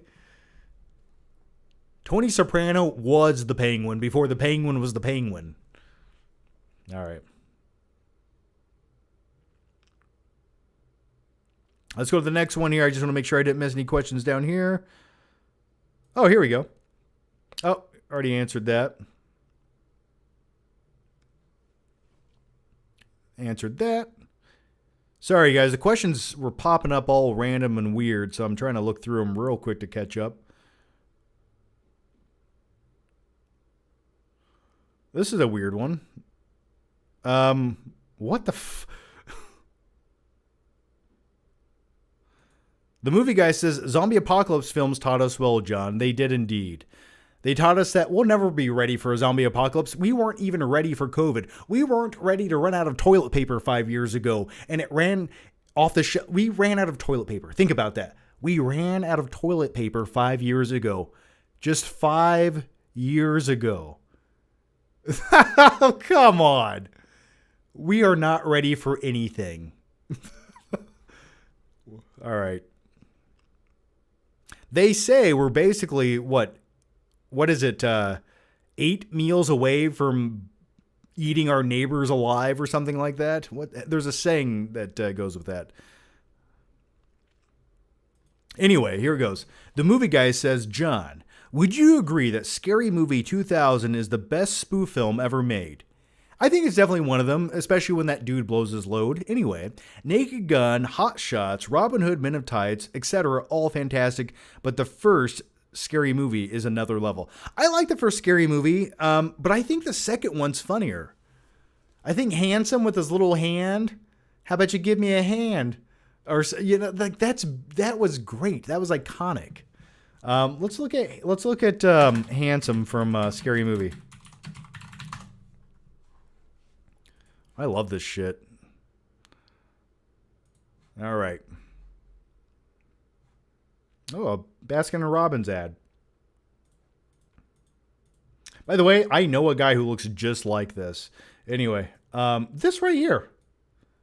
Brilliant scene. This to me is still one of the funniest scenes in cinema. Anyway, so to me, I think Scary Movie 2 almost is a funnier movie than the first, but I get why the first is so groundbreaking. All right, let's go to the next one here. Jason says, John, favorite ice cream and type of cone. Well, I do enjoy a, what's the big, not the cone that tastes like foam, a waffle cone. That's what I'm looking for. I like a waffle cone, but I'm not a big fan of getting coned ice cream. Oh, and by the way, movie guy, thanks for the question, by the way. Here's a party popper just for you. I'm going to laser focus this right at you. You ready for it? 3, 2, 1. Ooh, that was a good pop. All right. I love cleaning all this shit up after the live streams, but I don't mind. All right, let's keep them coming. Favorite type of ice cream, Jason? Well, that's a great question. So I don't like coned ice cream. Why? Because the older I get, the more of a germaphobe I am. And when you have the coned ice cream, you have to touch it with your dirty hand. Unless I have latex gloves when I eat ice cream, I'm not going to eat a cone. And wearing latex gloves when you eat ice cream, well, that's just crazy. So you got to do that in the privacy of your own home. So I like to get Oreo Blizzards. I think Oreo Blizzards might be my favorite ice cream. I get them from Dairy Queen, and nothing is more like crack to me than an Oreo Blizzard. I can gobble it down. I could drink it. I could take it. If you gave me enough Oreo Blizzards, I'd pour them into a bathtub or any large vessel, and I would jump in it and swim around. I would just swim around in it. That's what I would do. And then when I was done swimming around in it, I'd slurp it all up. That's how much I enjoy an Oreo Blizzard. So I'm going to go with that. All right, the next one comes from Skylar Wheelock, who says, isn't it hilarious that the villain in Ratatouille wasn't even evil? He just wants some food cooked by he just doesn't want food cooked by fucking rats. Was he really wrong for that? Absolutely not. I think the rat in Ratatouille should have been instantly disposed of. Instantly disposed of. There's a rat, you flush it down the toilet. That's what you do with it. Humans cook food here. I'll take mediocre food over food cooked by a rat. Okay? That's how I look at it. No, really, I that was my jokey answer. But really ask yourself the question, though. if you went to a restaurant, best food ever, and it was being made by a rat, or even if a rat was in the kitchen pulling the strings behind the chef, would you want to eat there? You just know, even if they don't mean to do it, accidentally, there's going to be a microphasm of rat shit in someone's food. There has to be. So no. Yes, I don't agree with Ratatouille. I don't agree with it. Dustin Rich says, my eye. Michael Flores says, speaking of The Last of Us, have you played the first one, John? I've only watched bits and pieces of The Last of Us games. I think I played them in totality for like 30 minutes. Dustin Rich says, would you watch The Penguin if he showed someone his French flipper trick? Yes, I would. I really would.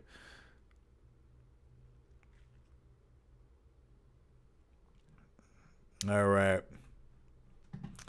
Bomb Squad says, I need to try an Oreo Blizzard. If you've never had an Oreo Blizzard, just leave my stream right now and go get one. Okay? And think of me when you eat it. That's all I ask. All right, the next one comes from...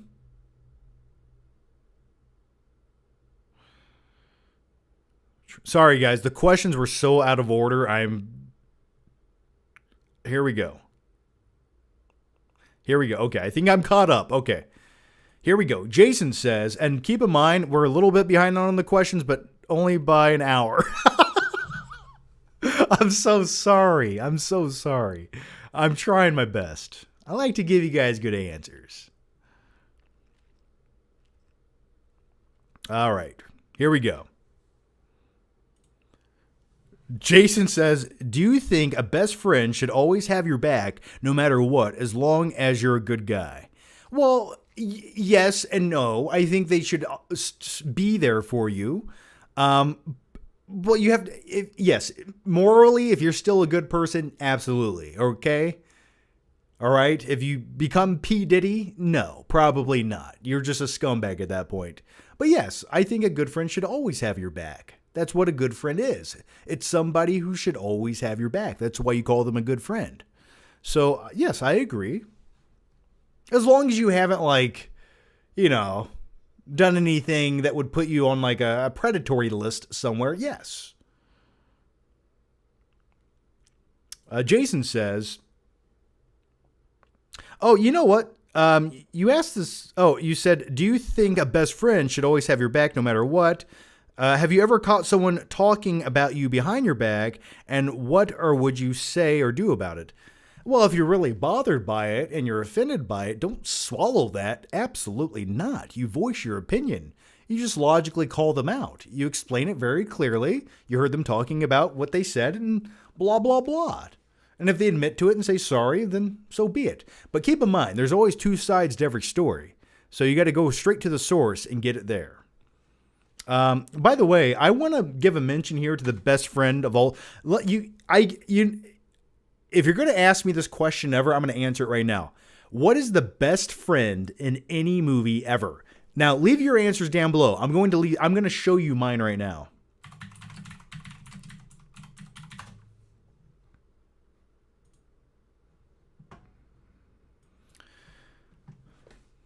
Come on, ad. All right. So when it comes to best friends in movies, I think we all should have a friend like John Connor did in Back to the Future 2. His little redhead friend here who basically saves all of humanity. Hey, man, I'm going to go get some quarters. I'll be back. You got the T-1000 here. You got John Connor. Have you seen this boy? No, I don't know him. Right there. Dude with a ginger mullet saved humanity. And I think we should all be appreciative of that. So that's a real dude. That's a real best friend. That's the type of best friend you should have. And since I've watched that movie as a kid, that's how I decided who's my best friend. If a liquid robot dressed as a police officer was looking for me and showed them a picture of me, would he lie? And that's when you know that's a real friend. Okay? All right. So I just wanted to share that with you guys. All right, the next one comes from Yeah, we're only an hour behind on the questions, but I'll answer them much quicker because keep in mind I talked about all the movie topics first. So now the questions will go much, much quicker. Skylar Wheelock says, TKO makes Mr. Krabs look less of a cheapskate with their handling of WWE. If you could take control of WWE for a month, what are 5 things you book or change? I get that the prices are a bit insane right now when it comes to WWE, and they are putting on a lot of shows, but I don't mind the branded content that I see in WWE. I don't mind logos in the ring. Now, do I think a Slim Jim ladder, a Fireball ladder at Money in the Bank was a bit much? Yeah, kind of.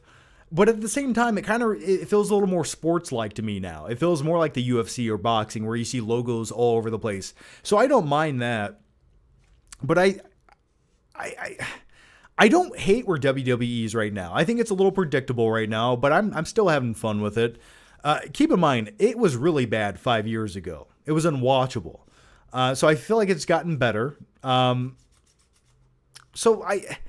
Ultimately, yeah, ticket prices are insane. I'm going to see Raw in a couple weeks.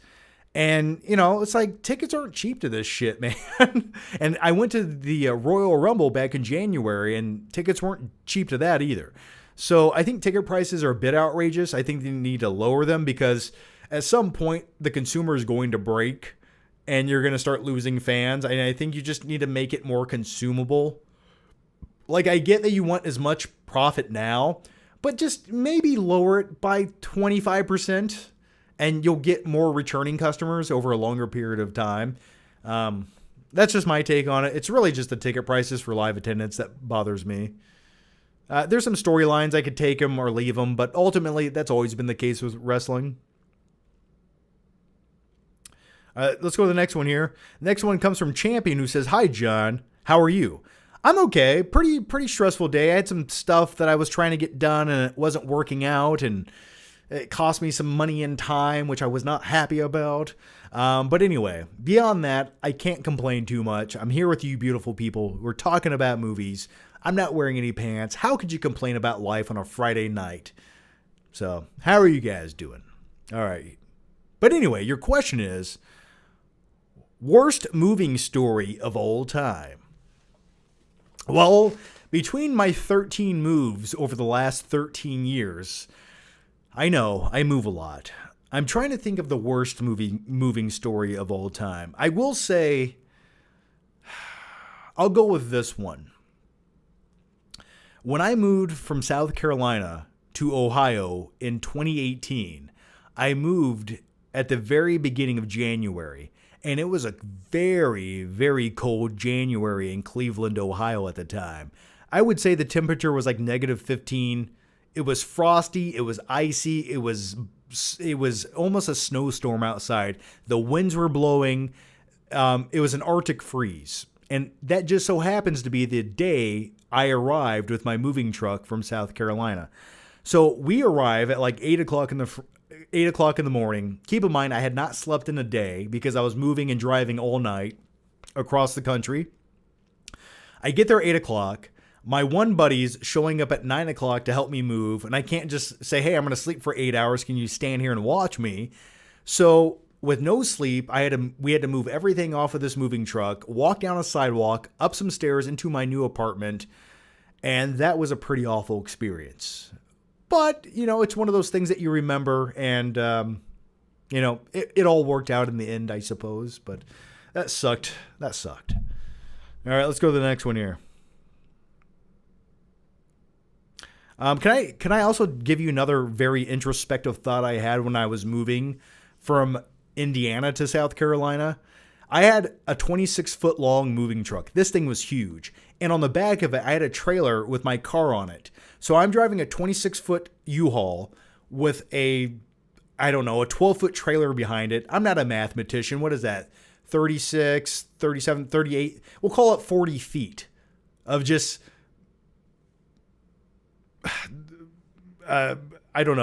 steel going down the street, okay, with me driving it.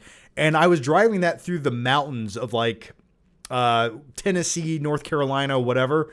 And that was terrifying. Just going down these huge hills with that much weight, and that was a bit surreal and terrifying. But the other thought I had when I was doing that was everything that I own is behind me right now. My car, all my possessions. So if I just fly off a cliff right now with me in this truck, well, everything that revolves around me and my life that make me who I am, all my physical assets and me, myself, and we will cease to exist. And I thought that was a very surreal thought.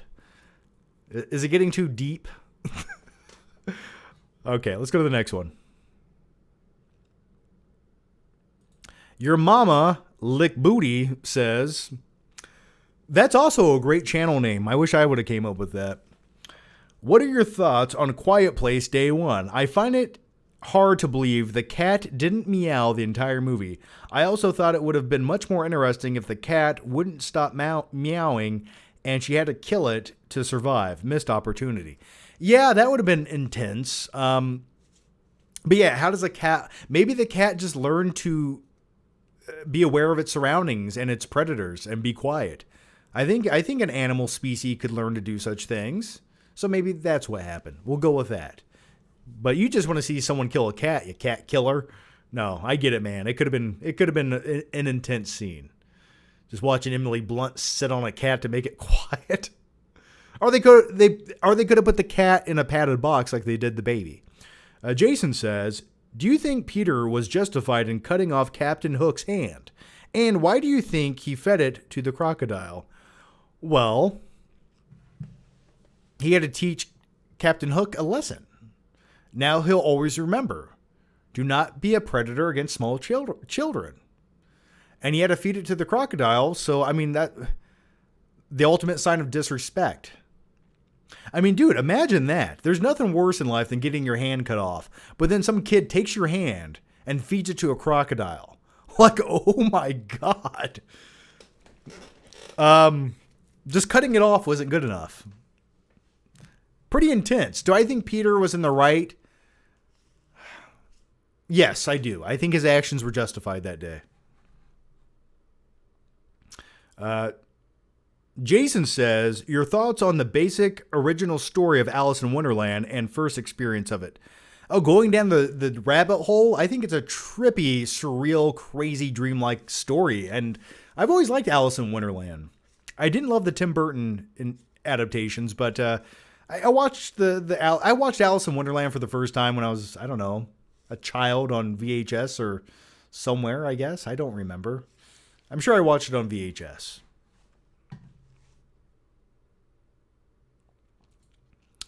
Champion says, John, for me this weekend, it was a great time for Flick Live. Well, good, man. I normally watch in 20-minute daily places, so thanks for putting a smile on my face every morning. Well, thanks for that, man. Well, thanks. I never know the right day to do these, so I just been doing them Friday. That's my go-to right now. The other thing is, I've been uploading clips of these of the live show. I've been uploading a few clips of the main topics. So if you can't consume the entire live show and you just want some of the main topics, check out the clips I post a few days after the live stream. David says, hey, John, been watching for years and love all of your content. I rarely catch these lives, but I watch all of them back. Well, thank you for that. Was wondering if you've seen The Guest 2014. I truly believe it's one of the most underrated movies, and it's one of my favorites. I have seen The Guest from 2014. It definitely gives you very strong Drive vibes of Ryan Gosling. It almost felt like they wanted Ryan Gosling for the role, but they couldn't afford him. So they cast somebody who kind of looks like him and bleached his hair blonde. And it also has a film noir vibe to it where he's very quiet and very stoic. Very similar, but I didn't mind it. I did like The Guest 2014. I've only seen it probably once, though. But I remember liking it. I liked the 1980s vibe and all of that. So maybe I should go back and check it out again. But it's been a long time. The Movie Guy says, are you excited for the Highlander reboot? I was never a hardcore Highlander fan. So I'll check it out. But I'm not like on the edge of my seat waiting for the reboot.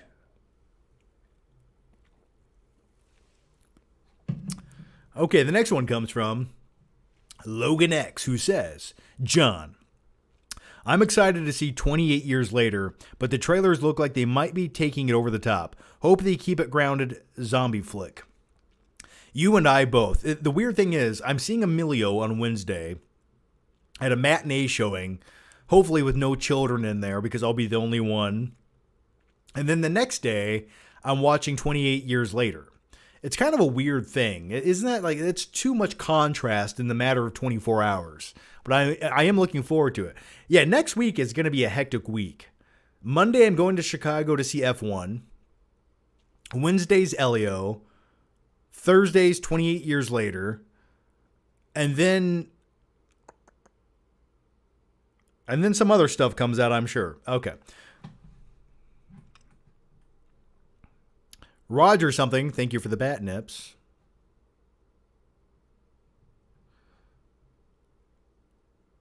Dustin Rich. Dustin Rich says, I'm not a predator, I just really like baby oil. Don't we all? Dustin Rich also says, hey, John, it's me, Nick Cage. What's in your pocket? A party popper or something? Oh, I got some more party poppers left. And we're going to light off a few more before the night's over. I promise you that. So just hang on tight. We're going to get there. All right, here we go. Jason says, if you were a homeless man, what would be typical things you would do and what would your life be like? Oh, as much as I hate to admit it, I'd probably just become the pigeon lady in Home Alone 2. I know. As much shit as I talk about the pigeon lady, the honest truth is I would just wander around Central Park letting birds shit on me, hanging out with little boys who give me turtle doves. That's what I'd do. That's it. So probably that. You know, the truth is, if I was ever homeless, I think I would just resort to bank robbery. I really would. You know, even if I don't get away with it, at least I'm no longer homeless. And if I do get away with it, I got a bag full of cash and I'm staying at the Days Inn Hotel and drinking all the booze I can for the next week until the sun comes up. So that's probably what I would do. And then I would let birds shit on me.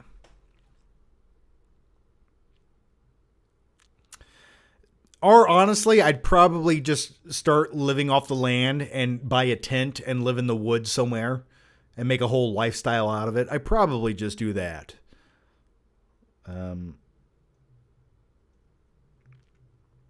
Movie Geek 90 says, have you ever...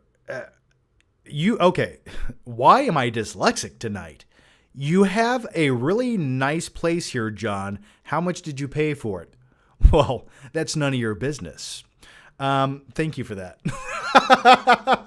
Thank you. Anytime you can give me an American Psycho quote, I will take it, I will consume it, and I will repeat it back to you. Louis Santiago says, are you going to see Chris Stuckman's movie Shelby Oaks? I know he stole your line about fan service, so service me. Well, I hope that movie does service me because I am a fan and I want to be serviced because I've been saying that since before anyone else said they wanted to be serviced.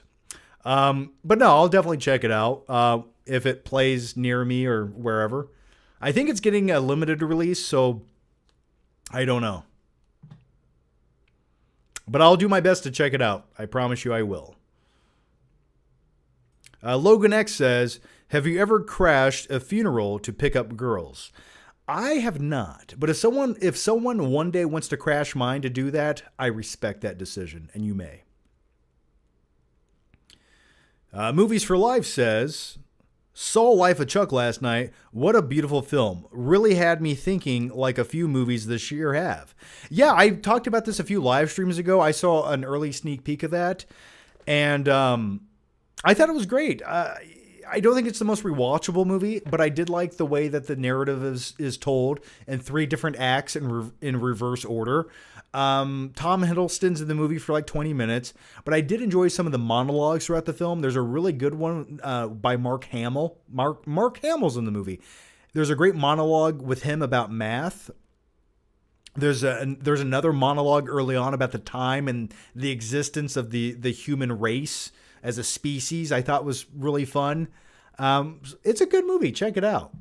I love movies that make you think about life provoking and your own mortality. I like things like that. So call me crazy.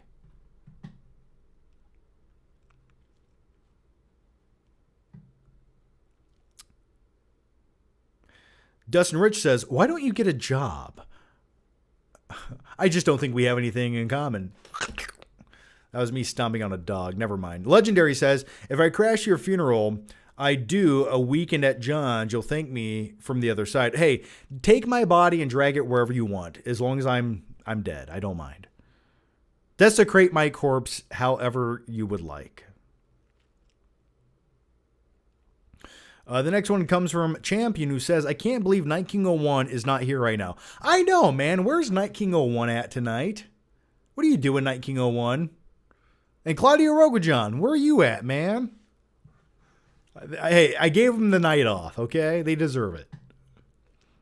I'm sure they'll be back.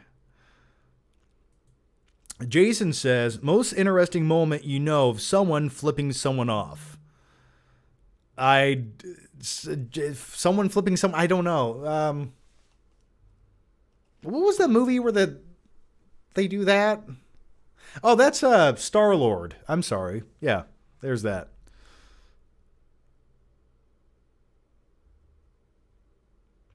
Limp Cinema Dreams is back at it again, who says, do you have any moonshine stories from your past? Also, can you do an impression of Christopher Walken talking to the kid in the bathtub from Gummo?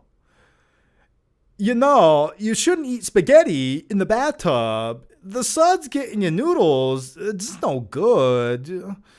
Can I wash your back? Would you like some shampoo? You want me to get your mother? How's the spaghetti? Can we stop? Can I just stop right there? Okay. I'm stopping right there. But anyway, your question about moonshine. Last time I drank moonshine was many, many years ago, and I drank way too much of it because it went down way too easy. And I just remember sleeping on the floor of someone's house that I did not know. Now, keep in mind, this is years and years ago. But I remember waking up cold and just hating my life. Moonshine will do that to you. Okay, the movie guy back here again. Thank you, movie guy. Says, how many controllers have you broken playing Warzone? Well, I will be completely honest with you. I've broken more playing Rocket League. I can live with losing in Warzone. I can live with that. But on Rocket League, when the stakes are that high and the intensity level is at 125% and your adrenaline and your manhood are on the line and the only thing that matters is making that digital ball in that digital goal, well, damn it. Things happen and there has to be consequences to those actions. So have I destroyed some Xbox controllers? Yes. Yes, I have. And I will admit to that. But also, hear me out for a second. Xbox controllers are made to break. I mean that. Take the little joystick on your Xbox controller. That thing is like thin. It's paper thin plastic. It's almost the same. It's thinner than the like a Diet Mountain Dew 16-ounce bottle. That's how thin the plastic is on those controllers, and it just pops out. It just pops out like nothing. It's made to break.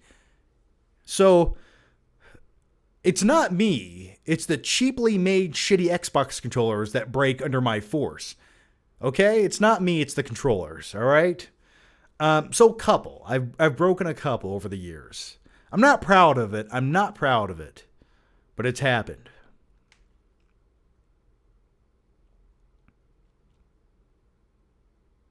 Dustin Rich says Azul.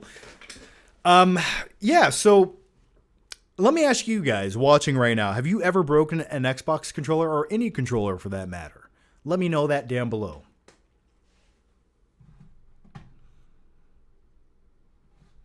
Carter Lovejoy says PlayStation over Xbox. I just like Xbox more. I like the controllers. I like the platform more. All my friends use it. So much easier. So thanks for the question, movie guy. And guess what, movie guy? You get another party popper just for you, man. How do you want this party popper? You tell me how you... Here, I'm going to give you something crazy. I'm going to give you something crazy, man. Oh, I'm stuck. My shirt's stuck.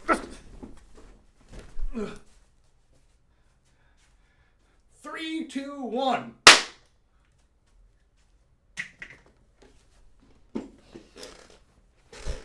That's just for you, movie guy. All right. It's still stuck. All right. Let's keep going. Carter Lovejoy says, watching any Friday the 13th movies tonight since, well, it's Friday the 13th. Also, saw the new Mission Impossible today and loved it. Excuse me. Yeah, the new Mission Impossible, I think it's worth going to see at the movie theater. I do. It's not a movie I think I'm going to rewatch anytime soon. It just feels sort of like a hard story to get through. Like if I could just fast forward to the action scenes, hey, that's a good time. But I just feel like the movie was way too long. I have a review out for it. I talked all about the movie. I just feel like had they fixed the narrative of that movie, would have been better. But it's still an entertaining time. So I'm glad you liked it, man. Did you like the flying sequence or did you like the diving sequence more? I have a thing for underwater sequences, so that really spoke to me. The next one comes from Tony says, that was certainly something. Well, you know what? We're at that point in the live show where the wackiness comes to a head. Roger something says, that was an amazing party pop. Hey, man, I got to get inventive. If you guys have other ideas for party poppers, let me know. Dustin says, my cousin once bit one of my SNES controllers because I was beating him and it had teeth marks in it. What? Oh, geez. I'm telling you, newer controllers are made to break. The older controllers, dude, those were indestructible.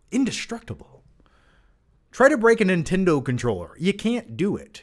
You could drive over it with a car, a semi. It won't break. All right, the next one comes from, and am I watching any of the Friday the 13th? I don't know, maybe. I watched Pirates of the Caribbean last night. I know that doesn't relate to anything. But I might maybe I'll watch a Friday the 13th movie tonight. Yeah, maybe. Doesn't sound like a bad idea. The question is, which one do I want to watch? Maybe the little Corey Feldman one? Carter Lovejoy, how's it going? Do you plan to get anything from the Criterion 50% off sale happening soon? It'll be a great time for you to pick up Dazed and Confused on 4K. Also, I have that same Save Ferris shirt. Good choice. Oh, it's a great shirt, man. I love it. I don't know. Let me see what else the Criterion sale has going on. I'm trying to save money right now. That's my goal in life. I'm trying to save a little bit of money. But every once in a while, it's okay to splurge on physical media before it all goes away. But yeah, I'll check it out, man. And thanks for the question, Carter. And Carter gets a party popper as well. You ready for it, Carter? I know I am.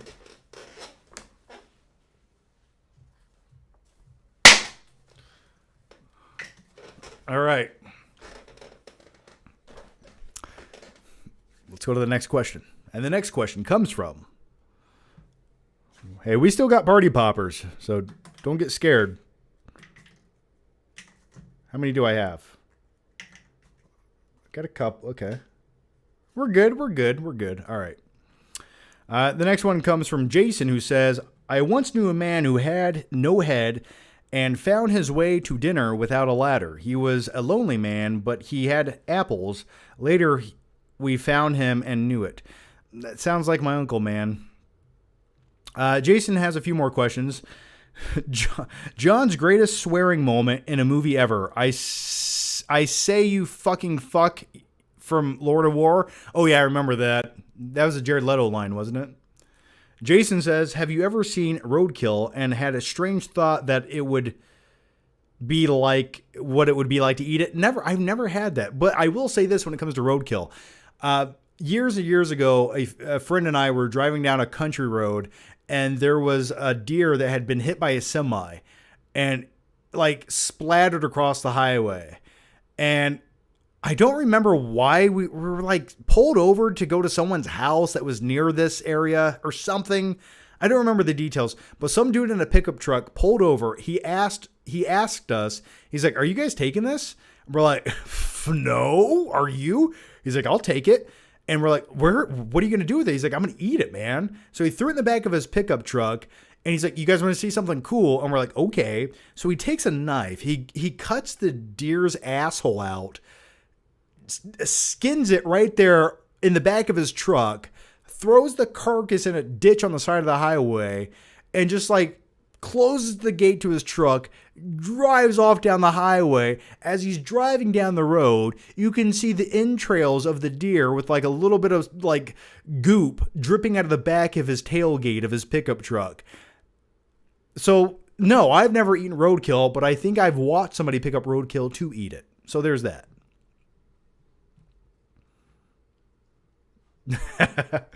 Can you shoot a party popper out of your hoo-ha? I saved that for my OF, man.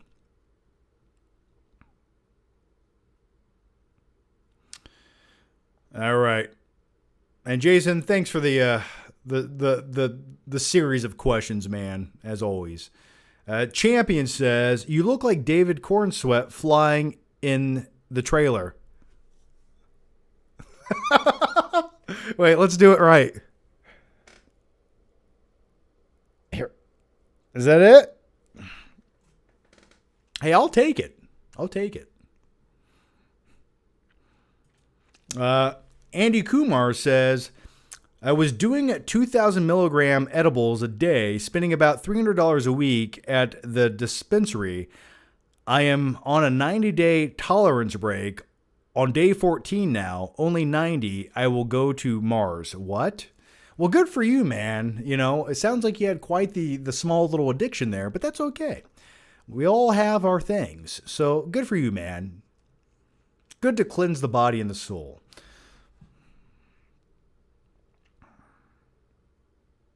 It sounds expensive, though. Where do you live? Champion says, here is some money for parking to see F1 in Chicago. Well, thank you, Champion. Thank you. Thank you. Thank you for that. Hey, $2, I'll take $2. When parking's $20 an hour to see F1 in Chicago at the AMC East, is it East End Theater? Yeah. Like, I'm like, how are people paying $20 an hour to see a 3-hour movie and then paying $20 per ticket plus $15 for a bucket of popcorn, $9.95 for a thing of soda, $6.75 for a box of candy? It's like by the end of this, you owe $4,793. It's like, this is crazy. I don't know how people live in big cities. I don't get it.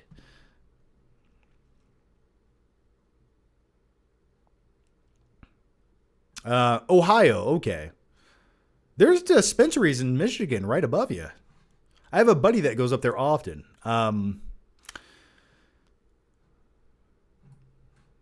All right, I'm going to answer a few more questions for this live show, guys. So if you got any juicy questions, get them in now. I still do have, let's see, I got a couple party poppers. I got 1, 2.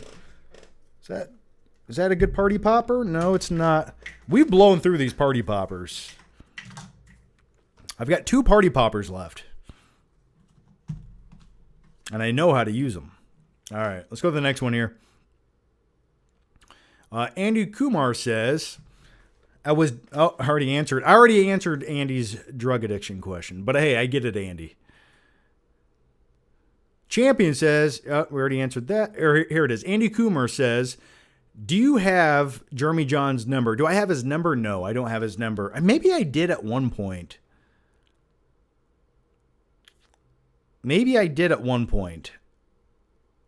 Or maybe I don't know. Maybe we emailed each other or text. I don't remember. I don't think I do. No, I don't. I definitely don't anymore.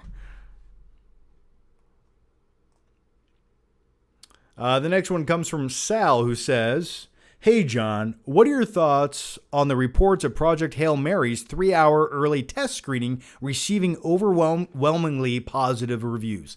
Well, man, that is good. I didn't even know about that. Thank you for telling me. So if you guys don't know what Project Hail Mary is, it's a sci-fi novel from the same writer of The Martian, which was directed by Ridley Scott. And now there's going to be a live-action adaptation of this novel starring Ryan Gosling coming out next March 2026. Now, this novel, my wife and I listened to every night for like a month straight. And this is an epic novel. This is an awesome story. And I can't even tell you the best part about it without spoiling it. But there's it's a great book about friendship and it's so intriguing. And it's about saving the human civilization, and there's a space journey. And it's based in science for the most part. It's a little fantastical, but it's grounded as much as it possibly can be. And I did appreciate that. But I'm looking forward to this movie coming out next year because the book was amazing. The book blew me away. And so that's good news, man. And if the movie's 3 hours long, I'm fine with that. Absolutely, completely fine with that. Make it 4 hours long. I just don't want a movie where they skim over everything to make it like 2 hours. There's just so much cool shit that happens in that book I want to see up on the big screen. And the fact that it stars Ryan Gosling, I think that's a great casting choice.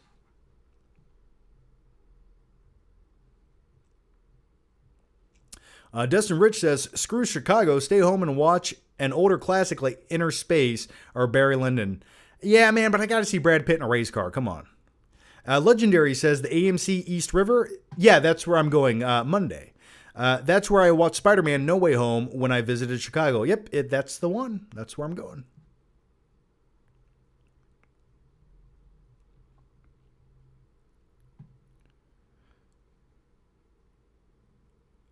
You've heard that Robert Meyer Burnett said it has potential to be the best picture when it comes out. Did he see the movie or is he just assuming? Yeah, I'm curious to see what the actual tone of the movie looks like. That's what I'm holding out for. But that's good to know. Champion says, worst leader, Nosferatu, Juan, Jinping, or Putin. Oh man, I mean, you got to go with the leader of North Korea. Let's show this guy.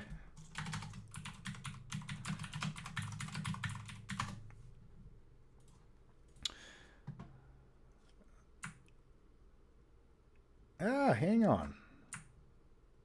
Kim Jong-un. Yeah, we'll go with Kim Jong-un. The leader of North Korea will be the worst leader in my opinion. Entire country just starving. Ugh. You guys ever watch the actual documentaries on North Korea? Like the documentaries like people sneak out of the country and actually film scenes. Like they film small children eating like crumbs out of the cracks of a sidewalk at a street market. It's insane. It exists though. That's a real place. Big Don says he can't wait for F1. Me neither, man. Legendary says, nah, man, not David Cornsett. John looks like Scarlett Johansson. Sorry to ruin her for you. Oh, that's fine. I don't mind looking like Scarlett Johansson. The older I get, the less I look like Scarlett Johansson. But sometimes if you just squint right and I wear a wig, hey, I look just like her. All right. It's not a bad problem to have, except if you're in prison. All right. I'm going to answer just a few more questions. Oh, we got one more. From the man, the myth, the legend himself, the movie guy is back again. Movie guy, why are you so good to me? Anyway, big gulps, huh? All right. Well, see you later. See you next week, John. Big gulps. Yes, indeed. What is that from? Why do I not know what big gulps are from? Big gulps? Oh, Dumb and Dumber. Senior citizens can make a difference. All right. I forgot about that. I've been sort of in the mood to watch Dumber and Dumber for like the last 2 weeks.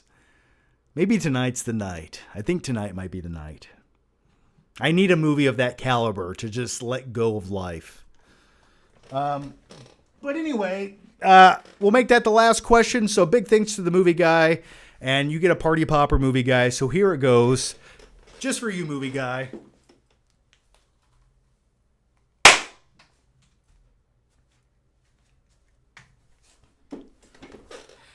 And that was for all of you. So anyway, I think that's going to wrap up this live show. As always, guys, thanks for hanging out. Thanks for watching. Thanks for talking about movies with me for the last couple of hours. It's been a good time. I'm going to go drink some ice water because I'm feeling a little bit dehydrated. And also, I'm probably going to watch Dumb and Dumber tonight. Or I could watch Friday the 13th. But the biggest question is, which one do I watch? Anyway, good night, Roger. Thanks for joining me. Good night, the movie man. Good night, Dustin Rich. I called you the movie man, the movie guy. But you're a man to me. As always, guys, thanks for watching. Take care. Have a good night. And I'll see you guys next time. And by the way, look out for a very special movie night video dropping tomorrow afternoon on the Flickpig channel. And if you guys comment which movie you would watch during your movie night on the projector, you're entered in for a chance to win the projector that you see in the video. So I want you guys to win it. Please comment on that video. So look out for a movie night episode tomorrow on the Flickpig channel, my main channel. Link down below. Take care, guys. Have a good night, and I'll see you next time.